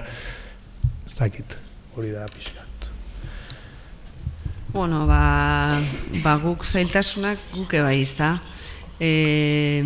Alde batetik planteatu gendunean da martxan jarri izanean bazara, konstiente ginen, behintzat guk planteatuta genuen moduan beste referentziarik ez genuela. Eta konstiente ginen zehozer berria egiten ari ginela, ez da? Identidadea eraikitzen laguntzeko proiektu bat, ez dugu behintzat inguruan topatu guk planteatzen dugu moduan, orduan, prozesu horretan ikusten genuen epeluzeko prozesua zela, identidadea eraikitzea ez da egun batetik bestera egiten den gauza bat, ikusten genuen formazioari dagokionez hezkuntza komunitate osoa hartzen zuela, horretarako material propio bat sortu behar genuela, horrek ere denbora asko ematen zuela, ikusten genuen bestetik ikerketa zentzurik modernoenean eta xumenean egiteko ere denbora behartzela, erreferentzi desberdinak topatu behar genituela, eta sensibilizazio mailan ere, euskarri desberdineko produktuak sortu behar genituela, ez? Orduan, zerekin egin dugu topo? Prozesu horretan ikusi dugu, gure irakasle kolektiboaren barruan, naiz eta gure kolektibotik ateratako hausnarketa bat eta apostu bat izan den, ehuneko ehunean ez daukagula kolektibo guztia gurekin. Eta orduan, hainbatek sentitzen dute, proiektu honetan bideratu berdena, batez ere Aitorrek eta Amaiak egin behar dutela, ez da? Nolabaiteko delegazio bat badago, eta orduan beraiek egingo dute. Eta beste batzuk berriz, oso ondo ulertu dute gure planteamentua, eta garbi ulertu dute, honek aurrera egingo badu, egin behar duela aurrera danok parte hartuta egitasmo honetan, ez da? Orduan, hori bada zailtasun bat. Beste bada gurasoena. Gurasoena, esan genezake igual aktiboen aurrezkuntzan daukagula, lehen hezkuntzan zailagoa da eta bigarren hezkuntzan ze esanik ez, ezta? Eta lanbide heziketan ja beste mundua da. Lortu duguna da, eta igual hortik jo behar du gehiago, ezta? Iaz adibidez, Lodosako ikastolaren egoera dela eta lortu genuen 3 herrietan nahiko ekimen polite egitea, eta hor sortu zen oso indar metaketa eta ilusio metaketa potentea. Eta ikusten duguna da, gurasoak baditugula momentu honetan elkarrekin, igual konpromiso nahiko puntualetarako, ez da? Ez dakizen bateraino momentu honetan, pixka bat planteamentu proiektuan, modu konstantean, baina gurasoak hor daude, eta behar bada gu gara asmatzen ez dugunak behin baino gehiagotan, ez da. Eta gero bestetik azkenengo zailtasuna edo aipatuko nukena da gure dimentsioa. Azkenean 3 herritan gaude, 12 gune ditugu, urrun gaude. Ez gaude, ez da ikastetxe txiki bat, nun danok bertan gauden. Eta HH-ko kolektibuak behar batzuk ditu, LMH-koak beste batzuk, BH-koak beste batzuk, eta orduan, urruntasuna bada problema bat, ez da. Bertan egongo bagina danok, segurasko beste... Baina, hori da gure nortasunan beste ezaugarri bat ere hori da, ez. Nik zerbait aipatzeko igual itzuliko naiz pixkat banaiz bagara elkartearen lanari, zer nolabait hausnarketa hau izan da ondorio bat hor faltan denak, eta hori ere asko lotuta dago iztunekin eta gizartearen irudikapenarekin zeren hemen bizi diren edo ona bizitzera etortzen diren etorkinak eta euskera ikasten duten etorkinak askotan topo egiten dute gero euskaldunak beraiekin ez dutela hitz egiten, euskeraz hitz egiten ez. Eta hor askotan gure ibilbidea hor amaitzen da edo jendea hasten da ikasten eta erabiltzen eta gero esaten dute baina nirekin ez didate hitz egiten. Eta hoi bai kalean eta bai lantegitan zerren badut ezagutzen dut pertsonak aibiz lantegi batean denak dira euskaldunak eta etorkina hau pixkat dakiena baina inor ez du pazientzia hori hartzen edo normaltasun hori hartzen berarekin euskeraz hitz egiteko edo euskera planak edo alako gauzak askotan enpresetan pentsatuta daude jende jakin batentzat, baina hor garbitzaile marokiara edo kanpo geratzen da. Eta orduan zentzu horretan ere sartzen da pixkat gizarte osoaren irudikapenean eta horren ondorio da ere hizkuntza denentzako izatea eta hiztunak berak ere nahiko seguritate edo normalitatea sentitzea edo zeini ere euskeraz egiteko.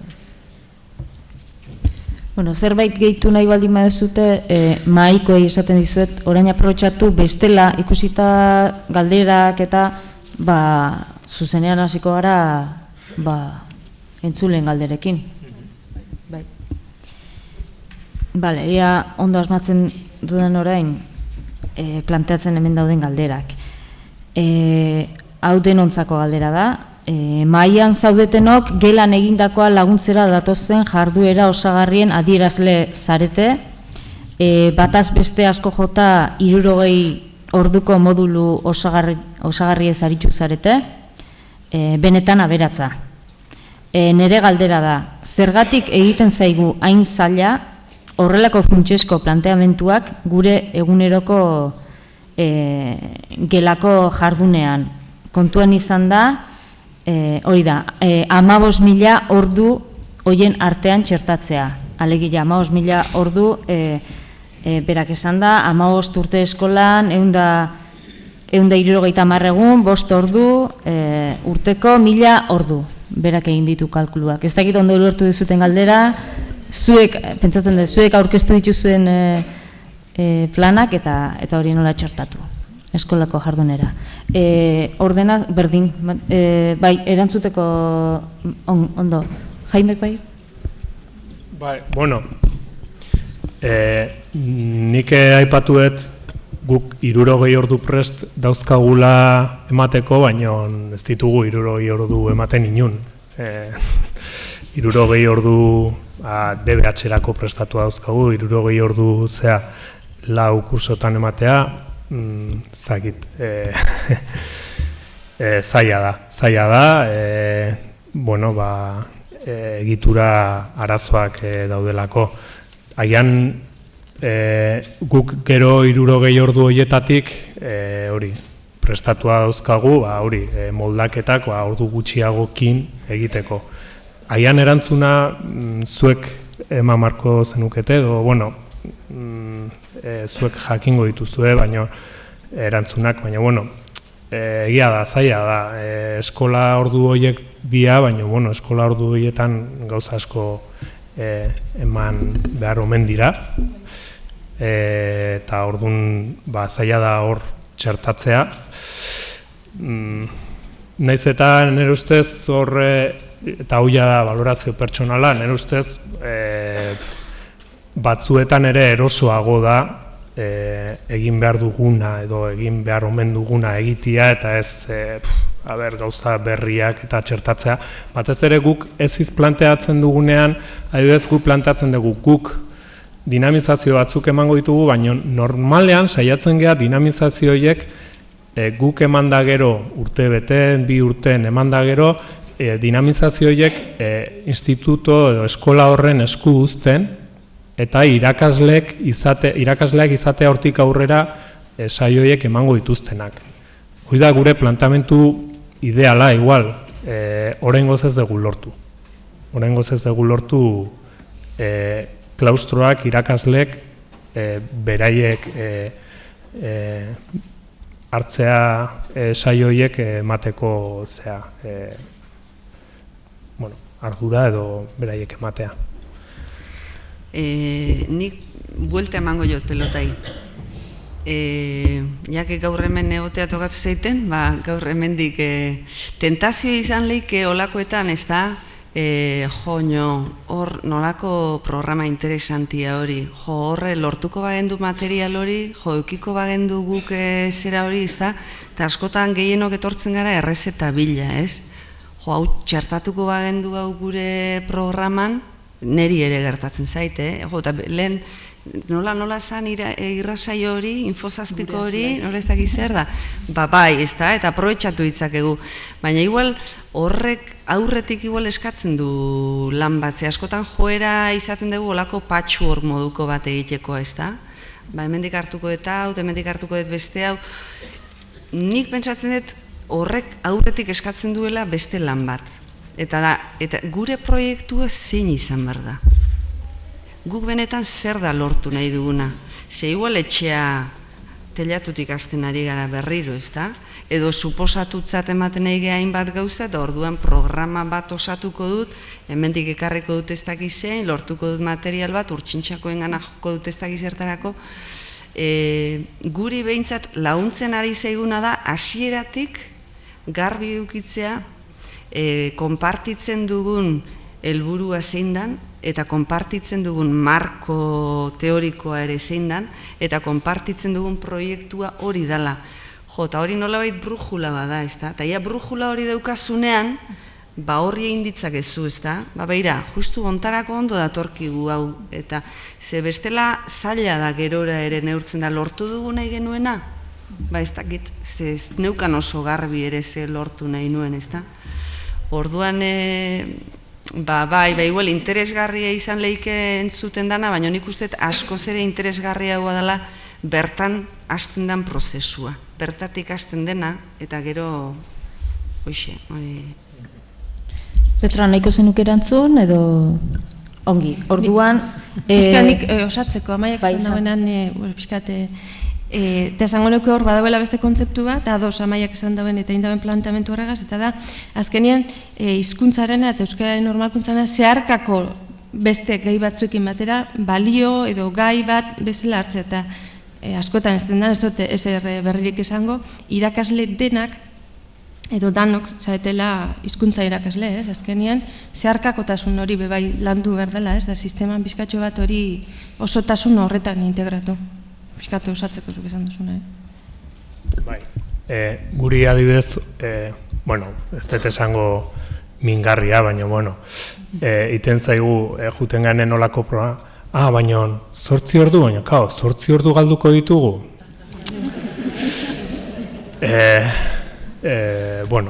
Hoxe.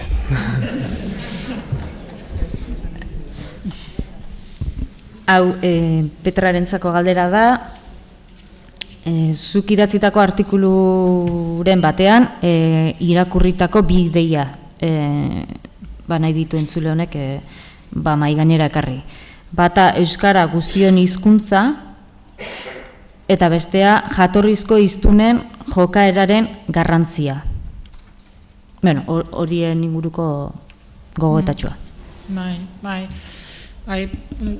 pixkat lotuta dago orain lehen esan dudana, euskara guztion hizkuntza kontuan hartzeko ere hemen esan genuak gizartearen kolore anitztasuna edo euskal gizartea, benetan euskal gizartea izateko pertsona ezberdin asko behar ditu, eta bai ideologiaz, bai jarreraz, bai bizimoduaz, bai jatorriz, eta bar. Eta orduan, zentzu horretan oso garrantzitsu ikusten dut hori irudikatzea, eta horren helburu hori lortzeko ere pentsatzea zein neurriak hartu behar dira. Eta horregatik nire ustez izan behar dira aukera desberdinak edo eskaintza desberdinak euskara guztion hizkuntza izateko bai ikasketa mailan. Zeren askotan jarrera oso arrunta, haiek ikasteko euskaltegira jun behar dira, edo jun dadia euskaltegira. Eta hori ustut oso argia da gizarte osoentzako edo pertsona guztiak ezin dute hizkuntza akademia batean ikasi edo modu formal batean. Hizkuntza ikasteko bide ezberdinak dira, ahozkotasunatik edo praktikan edo bai akademikoki edo maila ezberdinetan hezkuntza bera ere maila ezberdinak eskaintzen duen bezala. Eta orduan, nire ustez, hori pentsatzea baita helduentzako garrantzitsua da. Eta hor, sormena eta bide berrietatik jotzea eta gero zabalagoa izatea eskaintza. Hori alde batetik. Eta horren barne bai hiztunen papera garrantzitsua da. Lehen esan nuen bezala hiztunak berak lehen kontziente izatea eta bere gaitasuna kontziente izatea eta eroso sentitzea bere hizkuntza erabiltzeko unean, baina baita ere kontziente izatea edo zeinekin posible da euskeraz hitz egitea, edo zein beltza, zein txinatarra edo zein ekstremenioa edo zein. Eta bide horretan bidea markatzea eta hori ematen du gero beste pertsonak hor ere implikatuta sentitzea edo interesa edo motivazioa sentitzea ere euskeraz ikasteko.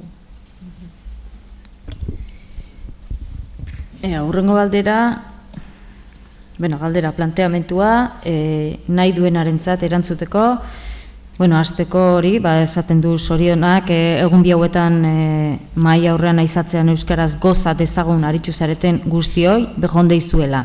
Eta horrekin lotuta, euskararen iraunkortasun jasangarriaren bidean, etorkizuneko hiztuna, edo hobesan da dagoeneko egungo hiztuna, euskaldun eleanitza, hau da, hizkuntza kudeatzaile fin eta alaia izatea ederra litzateke. Galdetzen duena da, ea ados altzaudeten baieztapen iradokitzaile honekin. Argudio labur bat. Ondo? Badao bat ema kontrala. Baina eskatzen du argudio labur bat ematea. Larraiz? Ados. Amaia? Bai, galdu inaiz pizkatzu bat. Bai, luzea da, baina azpimarratzekoa da, etorkizuneko hiztuna edo hobe dagoeneko egungo hiztuna euskaldun eleanitza, hau da, hizkuntza kudeatzaile fin eta alaia, bai, izango dena, bera izango da hiztuna, hizkuntza kudeatzailea, Nikola ulertzen dut. Eta azpimarratuta fin eta alaia izatea ederra izango dela, ez, edo litzatekela. Estilo horretako begiiztapenarekin ea ados altzauden. Horrela izan berralduen. Bai, eta igual erantzi ingo noioke, eta konsientea, eta hori, ahalmenduna, edo zein tokitara doala, bere autua, ahalmen edo horrekin egingo duena, eta konfiantza izango duena bere buruarengan, eta alaitasuna dudabarik, eta sormenerako gaitasuna izango duena, eta...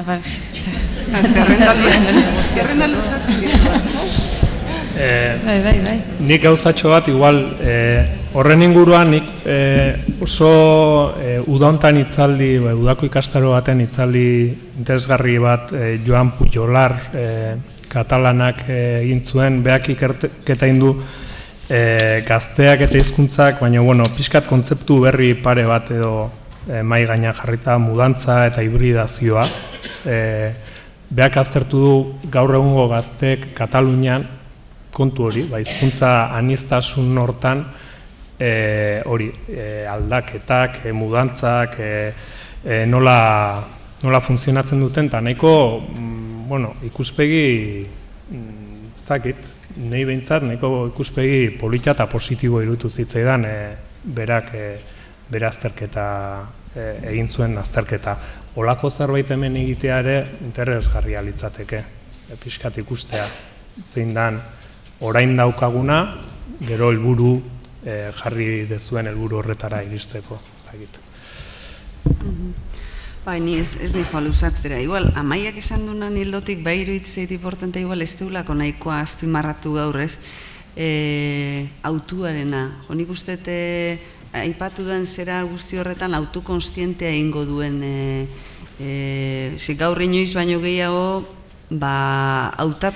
konstienteki hautatu beharreko gauza bada ez. Oindala, ez dakizen bat urte, ez dakizet testu inguru soziolinguistikotan, segurazko modu naturalean biziko gineke, baina gaur egun hortara zehatuko ditugun gazteak behar ditugu, ez? Autuarena eta hori, motibuak eman, arrazoiak eman, baina gustatu zait, asko gustatu zait zera hori, planteamendu hori.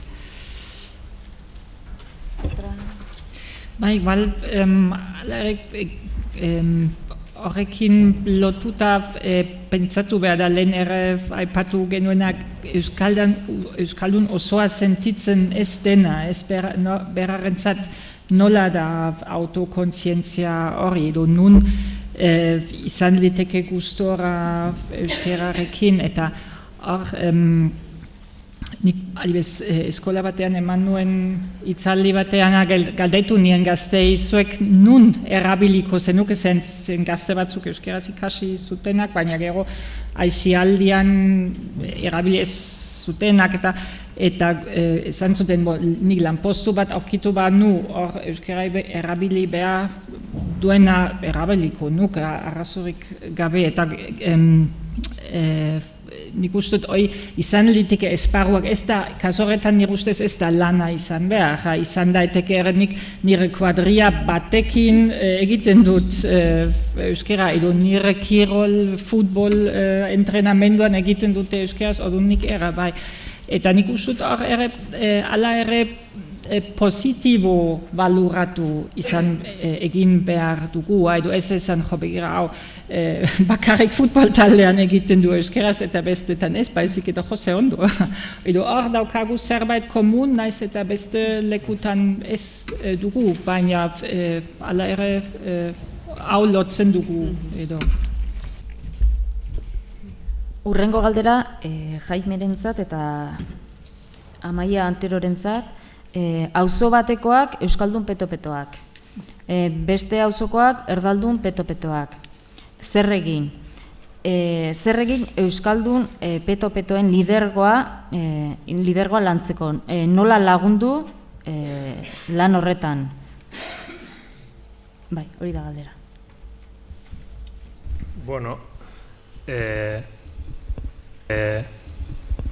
Gu pixkate, lehen bota dudan adibide horren galdera eta bota nik uste biekin batera landu beharreko kontua dela, eta nire ustez, nik ez dizuet azaldu, baina guk hor prozesu hortan abiatzen geha pixkat, azkenean soziolinguistika formazio edo hausnarketa eginez, bai?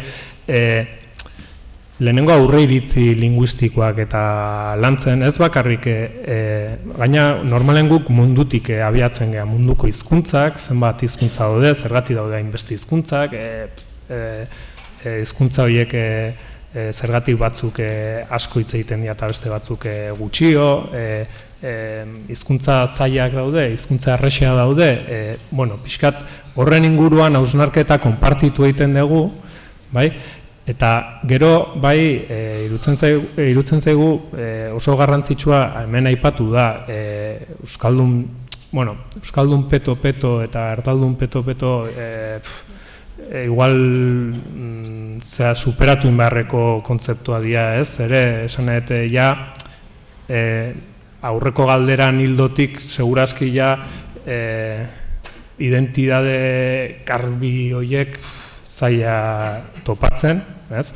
Eta identidade, multipleak edo esaten zuna pixkate amaiak edo batzuk, edo aipatzen dana identidade likido horiek edo horiek kudeatu beharko genituzke, baina importantea da euskaraz hitz egiteko joera duten horiekin nolabait jabetza eta ahalmentze prozesu hori egitea. Ez ustea, hauek egiten dute, listo. Ez, horiek oso importantea da, eta beraiek ere, ez dakit telp tailerretan egiten dan bezala, beraiek ere, sentitzea ondo beraien autuarekin.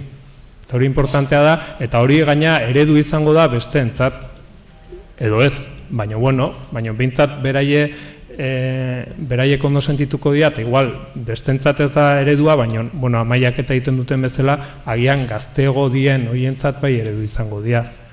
Ustez hori da pixkat bidea. Bai, nire ez naiz asko gustatuko. Ez dakitena, galdera zen nola lortu Erdaldun peto-petoak direnak... Barkatu, nik ulertzen dut Euskaldun peto-petoen lidergoa nola bultzatu. Nola bultzatu.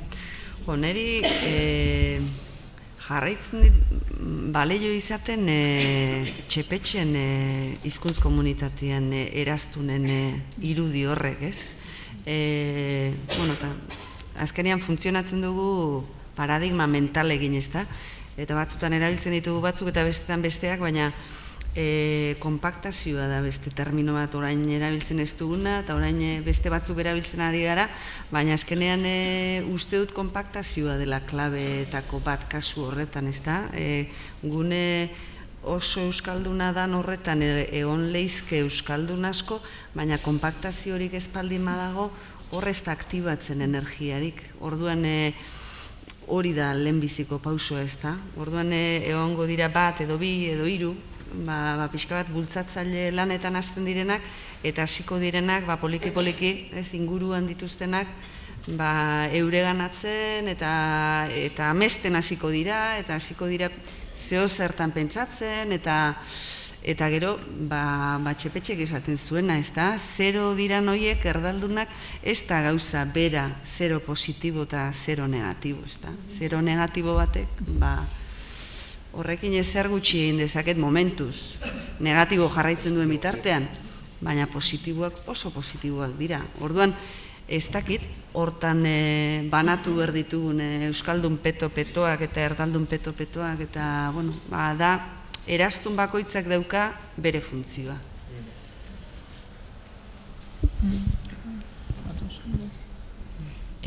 Galdera agian labur erantzuteko, Amaia Anterorentzat, zein frekuentziarekin egiten dira bilerak lehen aipatu dituzunak, pasara batzordearenak? Nahi baino gutxiago egiten ditugu. Oraintxe urte hasieran egiten duguna da, badugu baserri moduko bat ikastolan, eta orduan egonalditxo bat egiten dugu kurso hasieran, lehen esaten genuena ez, taldea egiteko, batzordekide berriak aurkezteko, taldeak nortasuna hartu dezan, urteko egitasmoan zirriborroa egiteko, eta gero, euskararen egune izaten da, beste zita bat, eta euskararen egunean adibidez batzordekide guztiek daukate euren gelan saioa dinamizatzearen ardura. Oso saio polita izaten da, gazteek ematen dute. Guk gazteek, ordezkariek. Aurten korrikaren inguruan ere joango da beste zera bat. Gero, pixkat, kooperatiben gaiarekin lotuta ere badaukagu hor beste egitasmotxo bat, eta etorreko zaizkigu testigantza batzuk kooperatibista izandako batzuenak. Eta, urtean, gero Lodosara joango gara segurazko urten, iaz iparraldeko ikastolarekin truke bat egin genuen, azkenean bizipen batzuk dituzte, gainerako ikasleek ez dituztenak. Orduan, urtean lau bat jarduera egiten ditugu beraiekin, eta normalean aurretik eta ondoren elkartzen gara prestatzeko, baina horre beharko genituzke beste baliabide batzuk. Jende gehiago bagenu, gehiago mimatuko genituzke batzordeak. Urrengo galdera, larraitzentzat, gure ama hizkuntza erdara bada, nola agertu besteen aurrean euskaraz gure benetako identitatea. Esate baterako,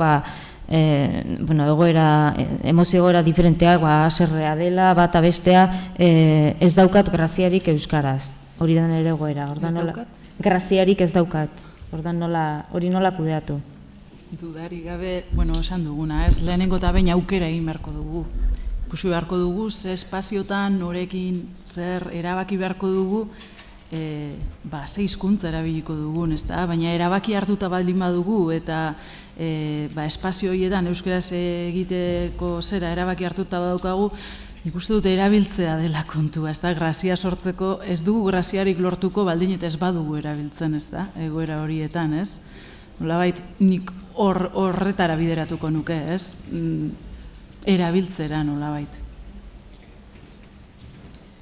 Bai, galdera luzea da eta asmatzen dudan. Bitartean, Amaia Anterorentzat beste galdera bat, nola lotu euskarari, nola landu balio jakin batzuk uniformizazioan erori gabe. Eta uniformizazioa ulertuta euskaldunak halako izan behar du. Bai, ez da galdera erresa. Nola landu balioak uniformizazioan erori gabe. Lehen esate genuenaren hildotik, ez? Eta berriro ematen dit bide identitatearen gaia jorratzeko. Ulertzen baldin badugu identitatea eta euskalduntasuna modu monolitikoan, geroni jausiko gara nahi ez dugun lekuan, ez?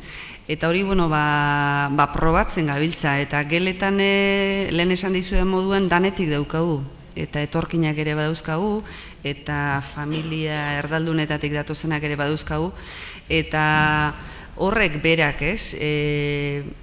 Saioetan badauzkagu, justu galdera hau da lantzen duguna saioetako batean. Zer da euskalduna izatea? Hori da, gure saioetako batean ikasleekin lantzen duguna. Eta oso polita da, bertatik ateratzen diren gogoetak, bizipenak, ikuspuntuak oso anitzak direlako. Orduan, nola ez erori uniformizazioan, bain justu gelan dagoen errealitate hori ontzat emanez. Hori dana jaso eta itzuliko bagenu guk gero ikuspegi itxi, monolitiko eta bakar bat, izugarrizko akatsa egingo genuke, ez da. Nik uste gure egitekoa dela injustu, hor agertzen den guzti horrek lekua duela erakustea gelan. Pixka bat hortik jo beharko litzakela ez. Bai, galdera baina nik uste dut, esposizioa dela ez. Guraso etorkinak oroar D eredua etxe ondoan duelako eta publikoa delako hautatzen du eta kitxo. Zertarako hainbeste erretorika. Ondorioa, 3, 5, 10, 15 edo 20 ikasle berri izan ditzakegu edozen mailetan, eta hizkuntzari jakin gabe. Baliabideak baditu horri erantzuteko? Bere ustez, ez, administrazioak dio ez dagoela dirurik. Eta hemen ez dut nork ulertzen, baina bakoitzak bere bidea egingo duela, esaten da. Erreflexio bada, ez dakit, erantzun nahi duzuen, edo ulertu den, edo... Bai, ez, gutxura era bat ados, ez. Nik uste gaur egun danok sentitzen garela amildegi baten aurrean egoera honetan.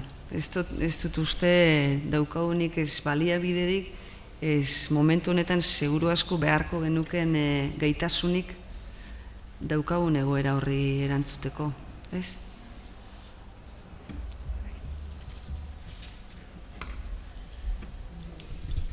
Bai, ez dakit, bai egia da baliabide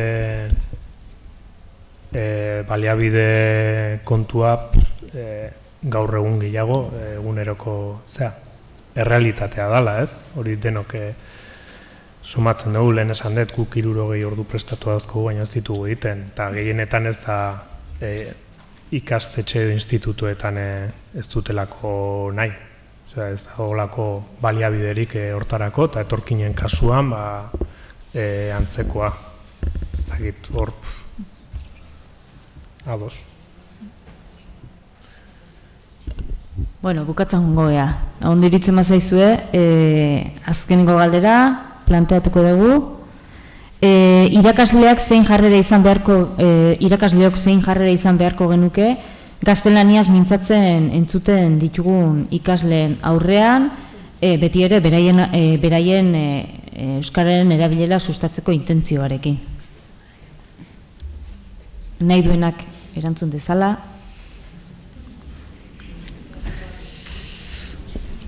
Bukaerako utzi zuenena,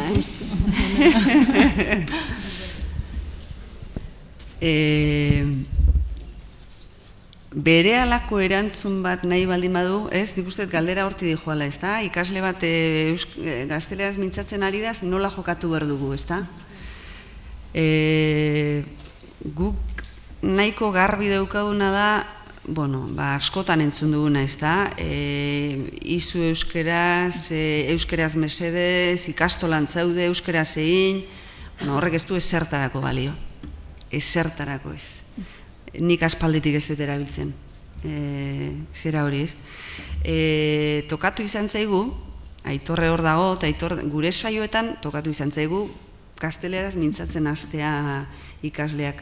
Eta guk gazteleraz egin izan dugu saio hori, gazteleraz, badakigulako. Pues nosotros también ya sabemos hablar castellano. Y hoy vamos a hablar sobre el movimiento de las ikastolas en castellano. Orduan, erabat deskolok zera horretan, egia da momentuko zera bat besterik ez dala ez da, baina badirudi askotan, euren artean gaztelera egitea zilegi dela, eta guri ez digute zilegitasun hori ematen. Orduan, nolabait jartzen dituztu tesitura horretan. Hombre, txikitxoekin eta egiten duguna da kontrakoa, ez? Zera positiboak eman jo, nolako poza ematen duen zuek euskera zentzutea. Edo pasillotik pasa eta ikusi ikasle batzuk euskera, eta behin baino gehiagotan egiten dugu hori. Jo, zion da. Gozamena da zuek euskera zentzutia, ez da? Eta egia da gero gogoratzen direla, olako zerekin, ez da? Hori da erabiltzen dugun zera bat, eta beste bat nik erabiltzen dudana, ez da egin euskeraz mesedez, baina suabegoa da, baina aldi berean terrenoa ere markatzen du. Ikastolan gaude, ikastolan erabaki du euskeraz jardutea, hori da gainera gure egiteko nagusia, eta orduan euskeraz egingo dugu. Baina ez egizu euskeraz edo ez betiko euskera salbatu behar dugu zera hortati bezik gehiago, hemen horrela funtzionatzen da, edo bestela gero zera positibo horiek ematea ez da. Eta hor adinak dauka garrantzia handia. Esku hartze estrategiak desberdinak dira aurre hezkuntzan, edo lehen hezkuntzan, edo bigarren hezkuntzan.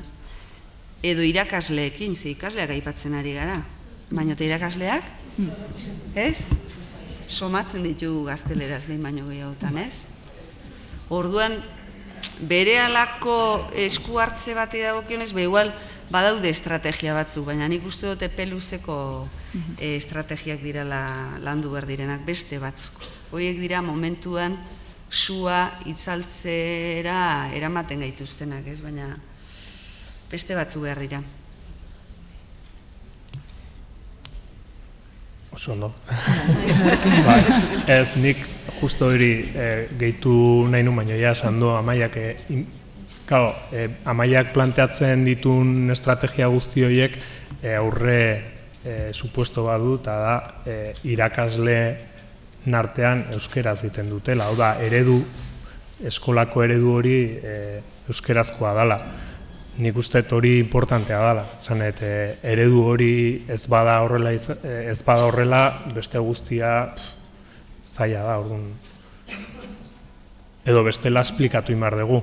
Zergatik guk ez dugu egiten, edo zergatik batzuk ez dute egiten, eta guk nahi dugu beraiek egitea. Hori ere zilegia izan daiteke, azaltzea, baina azaltzea.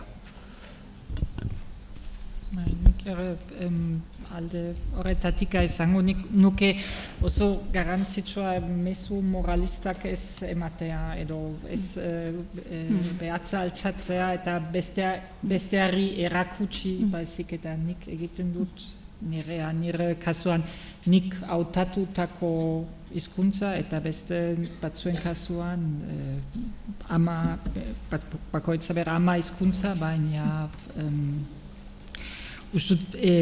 garrantzitsua da beste hiztunen aurrean maila berdinean jartzea. Nik egiten dut nirea, zuk zurea, ez naiz zuk baino beto, ez naiz gutxiago ere, baizik eta nik hitz egiten dizut eta listo, ez norberak bere bidea. Horrekin lotuta nire autua eta gure autua.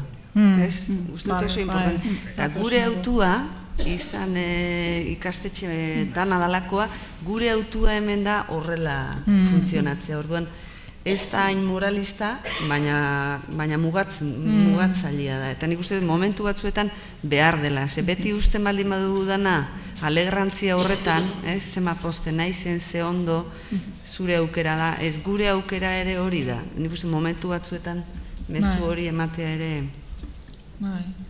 Eta igual gure autua da horrekin, eta bizkate hausnarketa edo gogoeta ikaslekin beraiekin ere, ez? Esan nahi dut, taldean bertan montatzea edo ez montatzea, zein dan gure autu hori, ez? Eta lanketa hori beraiekin ere egitea, beraiek konstiente izateko eta beraiek egiteko hausnarketa hori ere bai, ez? Pizkan markoa beti ere ideala izanik eta ikusita, hau da ikastolan edo ikastetxe honetan euskeraz bizi behar dugu, euskeraz funtzionatu behar dugu, eta hala ere, hori hausnarketa hori taldean bertan egin alizatea, eta taldekideak beraien artean elkarra elikatuz, autu hori egin alizatea. Egia da, minutu batzuk galditzen zaizkigula, orduan, nik proposatu diet maikidei, ez badaude gehiagin nekatuta edo, pare bat minutuko gogoeta edo zerbait azpimarratu nahi izan ezkero edo hor zerbait gelditu baldin bada. Baina izan behar du hori da, pare bat minutu. Hori 10 minutu litzateke eta bukatu egingo genuke. Ongi, larraitzekin hasiko gea, pare bat minutu. Nik uste du nahiko izan dela gai batzuen inguruan desente hitz egin dugu.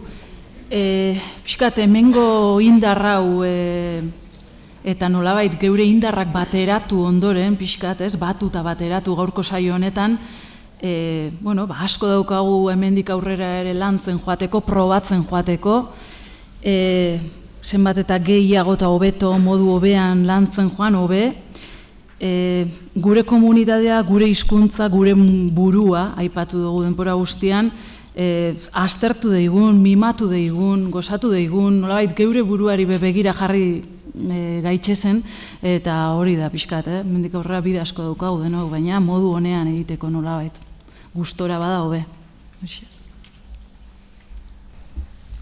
Nik ere labur, pixkatxo bate bidea eginez egiten dela, orduan animatu jarraitzera. Garrantzitsua da hori, gure hizkuntza jarrera eta jokaerak aztertzea, hausnartzea zergatik egiten ditugun, eta garrantzitsua da eraberian hizkuntza minorizatu eta minoritario izateagatik bizi dugun egoera eta gertatzen zaiguna ulertzea, eta autu hori egin ahal izateko euskal hiztun bezala tresnak eskuratzea, konpromisoak hartzea, eta ekintzara jauzi egitea, eta beti ere bide horretan nola hori zaintzea. Eta elementu arrazionalez gain, elementu emozionalak eta subjektibotasun hori ere landuaz. Nik hori izango nuke pixka da amaitzeko du. Bai, bueno, nik pixka labur biltzea lehen aipatu dudana, baina iruditzen zait, orain gauden garaian edo orain gauden momentuan, nire ustez lehenengo nik uste onartu imar degula orain arte eskolak indako lana izugarri izan dela, hizkuntza normalizazioan nik uste gauden tokian gaudela, zue guztiok eta hizkuntza eskolan dabilen jende guztia indako lanagatik, eta nire ustez hor valorazio positibo egin behar dela, hor garapen bat egon da. Baina, irutzen zait, lan hori, orain arte egindako lan hori, nik uste orain badaude zantzu desente ikusteko, lan hori tope batera iritsi da, jarraitu inbar da lan hori egiten noski, baina lan horrek beste zerbait behar dula. Eta horregatik guk planteatzen dugunen pixkat usteak, iritziak, hausnartzea, nolabait hizkuntza estatusari buruz ere hitzein behar dela, estatusari buruz nolabait hausnartu inbar dugu guk eta gure ikaslekin horri buruz hausnartu inbar dugu, eta hortan ere formatu edo hortan ere ahalmendu inbar ditugu gazte horiek, lehen aipatu dugun hitza, ahalmentzea gazte horiek pixkat nolabait agente aktiboak bihurtzeko. Hori da esango nukena. Ni bukatzeko igual esango nukena da hori ez, erabileratik identitaterako jauzia, euskal hiztunetik euskaldun izaterako jauzi hori probatzen gabiltzala, Arizmendi ikastolan, intuitzen dugula suma atzerago jartzeak ikaslearengan, eta ez bakarrik ikaslearengan, ikastolarengan ere sortzen dula igual beste indar bat eta beste motivazio bat, identitate bat, nitasun hori eta gutasun hori deskubritzen laguntzia da lehenbiziko pausua, eta bigarrena da eraikitzen laguntzia, da eraikitzen lanak jartzen gaitu martxan, ez? Orduan, ikusiko dugu, baina hortan gabiltzala, ez? Probatzen ari gara. Gutxi geratzen zait gehitzeko, ez errepikatzeko gauza berra, igual oso gauza praktikoa esango dut, nire aurreko aurkezpenarekin lotuta, duela 3 aste egin zan Donostian euskeraz lan egiten duten enpresen lehenengo azoka, egun enpresa edo parte hartu zuten eta pentsatu nun hau izango litzateke ere leku bat ikasleak etortzeko edo eskolak ara txango bat egiteko Durangoko azoka egiten den bezala, eta oso gauza ona iruditu litzaidake hori urrungo urtean lehenengo aldiz izate eskolak ero parte hartzeko. Primeran, uste dut oso ondo bukatuko dugula, ordu 2 eta 11 minutu, gure aldetik eskerrik asko, halako saio potoloa hasietik bukaerara aguantatzeagatik, dana dela espero dugu zerbait probetxugarria aterako dezutela hemendik eta bihartik aurrera zuen lantokietan eta eremuetan aplikatuko duzutela. Besterik gabe eskerrik asko denei.